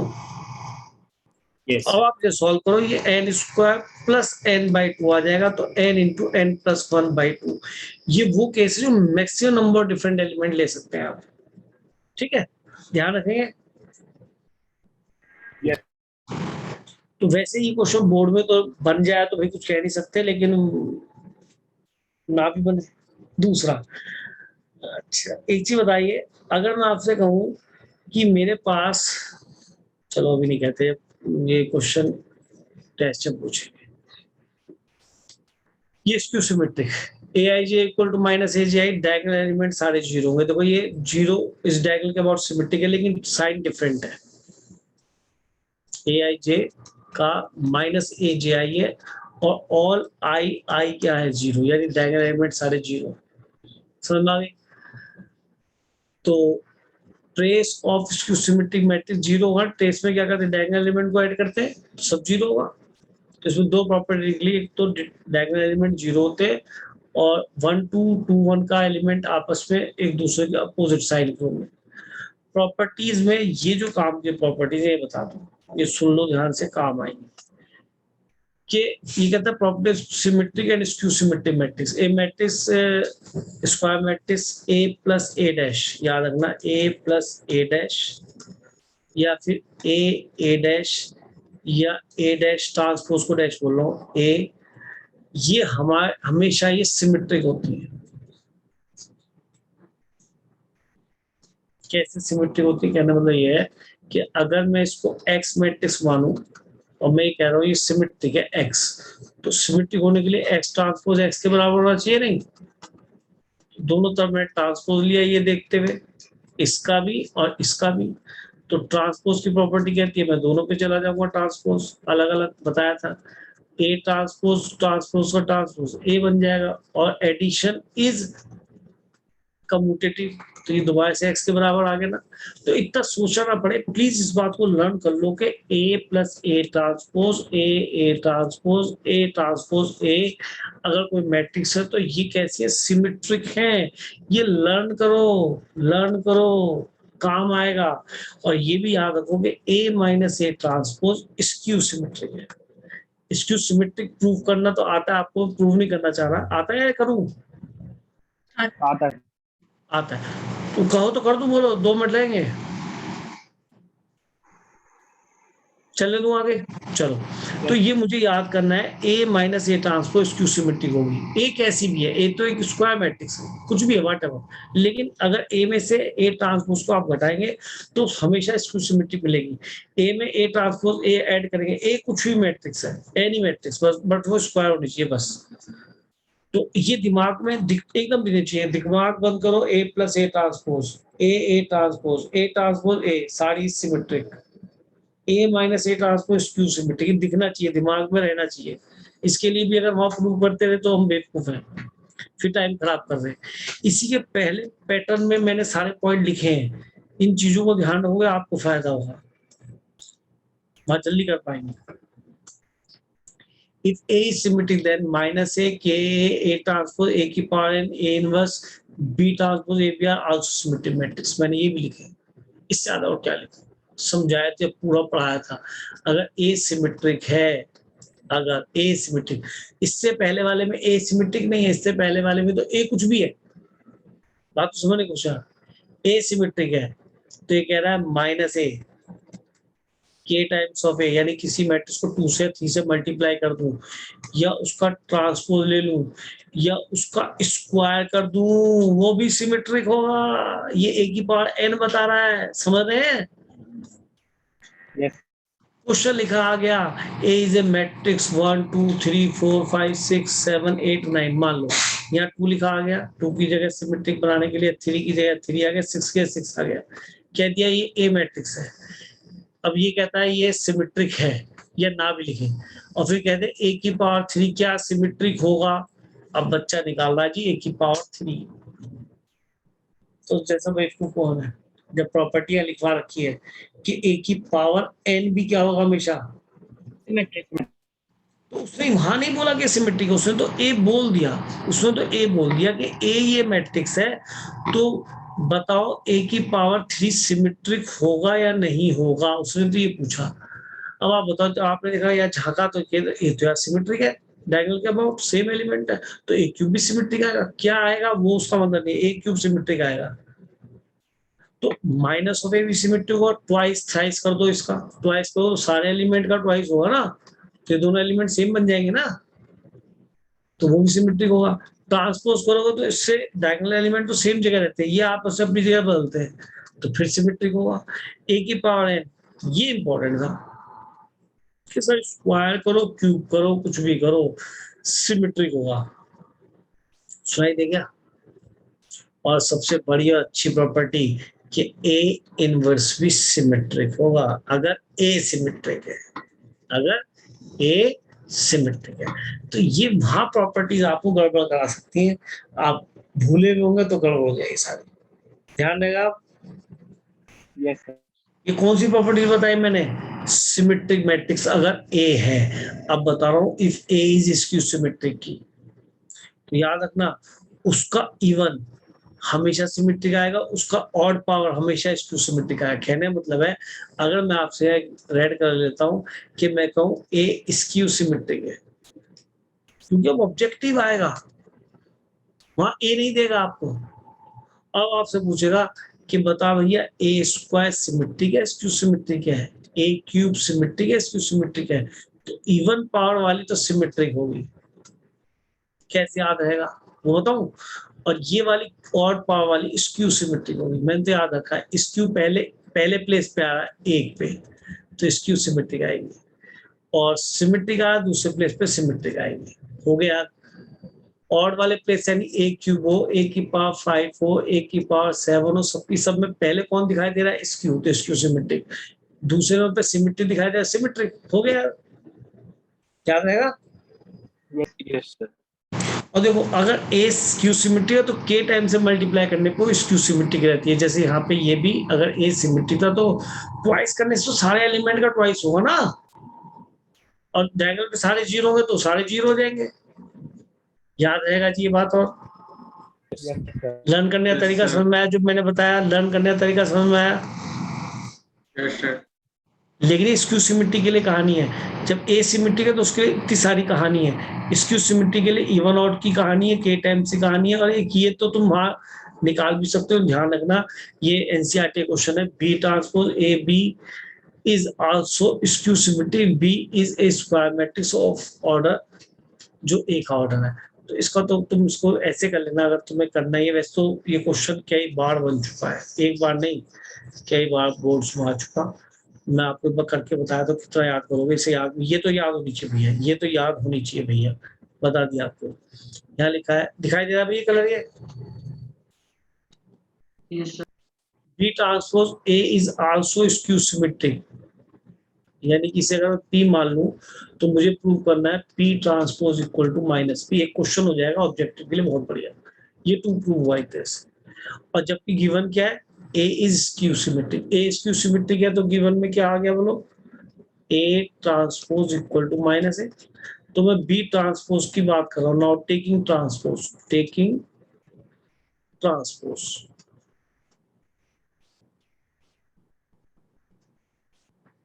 ट्रांसफर रिवर्सल ऑफ द काम करता है, पहले किस पे पहुंचेगा? इस वाले बी पे, फिर किस पे पहुंचेगा? इस वाले ए पर, फिर किस पे पहुंचेगा? इस वाले ट्रांसपोज के ट्रांसपोज पर। तो ये बी ट्रांसपोज बना रहेगा। ए का ट्रांसपोज माइनस ए आ जाएगा। अभी आपको सिखाया था माइनस ऑफ ए लिखा हो ए बी के साथ, चाहे यहाँ बी के साथ लिख लो माइनस, बताया था, या पूरे के आगे माइनस लिख लो, चाहे बी के साथ चाहे ए के साथ। तो ये माइनस मैंने यहाँ लिखा, बी ट्रांसपोज का बी बन जाएगा। अब आप देख रहे हो दोबारा से सेम बन गया पी के बराबर। तो आप देखिए P transpose equal to P दिखाई दे रहा है माइनस पी। तो पी कैसी हो गई? Skew symmetric. मैं आपसे रटने के लिए नहीं कह रहा, वहां निकाल भी सकते। मैं रटने के लिए मैंने आपको इसकी इवन डिग्री और डिग्री समझाई। अगर ए स्क्यू सिमेट्रिक है तो इसकी इवन डिग्री सिमेट्रिक होगी, दूसरे नंबर पे आ रही है, और ऑड डिग्री पहले पे आ रही है, तो ये स्क्यू सिमेट्रिक होगी। याद करने का तरीका, ए सिमेट्रिक है तो माइनस ए के ए ट्रांसपोज ए इनवर्स और ये सब सिमेट्रिक होंगे। लेकिन अगर आप ये कह लो कि सर ए स्क्यू सिमेट्रिक हो तो ए इनवर्स के बारे में बताओ, उसका कोई परफेक्ट रूल नहीं है।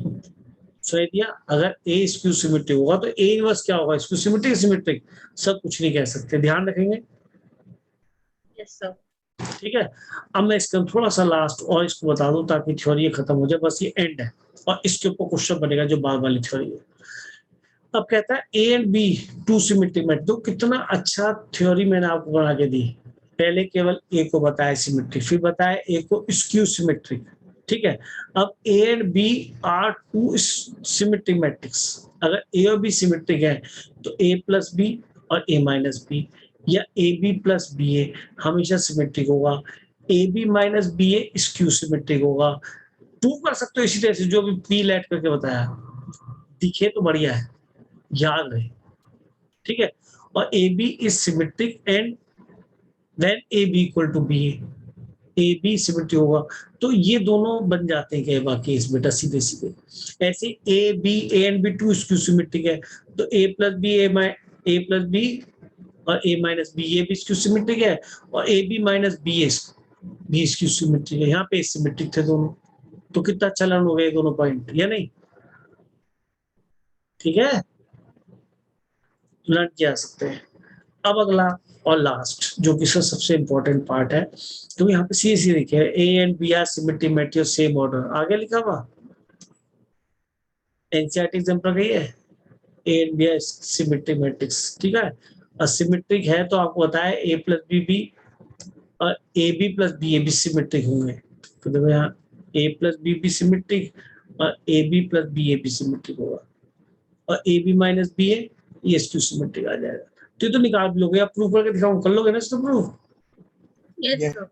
इसमें इतना बड़ा काम नहीं है। दूसरा और लास्ट इसकी प्रॉपर्टी है, ये लास्ट है आज का, ये कहता है किसी भी स्क्वायर मैट्रिक्स ए को मैं half of A plus A dash और plus half of A minus A dash ये लिख सकता हूँ, चाहे सोल्व करके देख लो सिंपली। तो ये पूरा का पूरा पी का काम कर रहा है और ये पूरा पूरा क्यू का काम कर रहा है। अब मैं आपसे पूछ लूं, अगर मैंने एक प्रॉपर्टी सबसे पहले बनाई थी कि ए कोई भी स्क्वायर मैट्रिक्स हो तो उसको ए प्लस ए ट्रांसपोज कर दो, तो वो हमेशा कैसी होती है, सिमेट्रिक। ये पढ़ाया था अभी, है ना, क्योंकि ये सिखाया था ना, ऐसे Yes, A sir. Minus A transpose कर दो तो ये स्क्यू सिमेट्री होगी।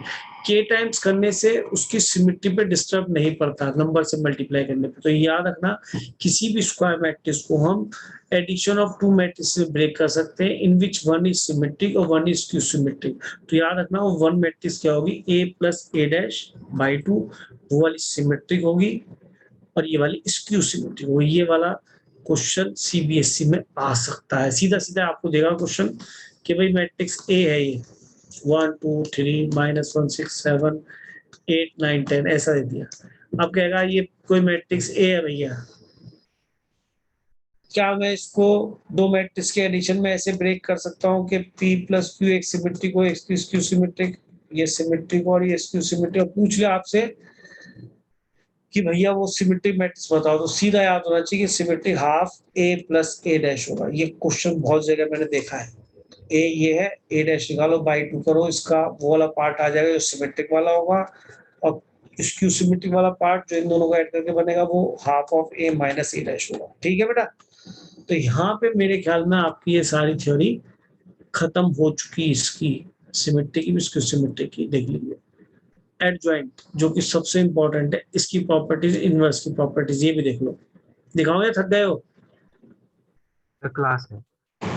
चलो तो क्लास तो दूसरी क्लास है। सुनो, कोई बात नहीं, देखो मैंने आप थ्योरी आपकी बहुत सारी खत्म करी है। अब एक काम करेंगे, आज शाम को 12th वाला पढ़ोगे, उसके बाद क्लास रख लेंगे, जो भी जैसे तब डिसाइड कर लेंगे। ठीक है बेटा, ओके यस सर। सर। चलो ओके बेटा, नमस्ते बेटा। सर बोलो बेटा।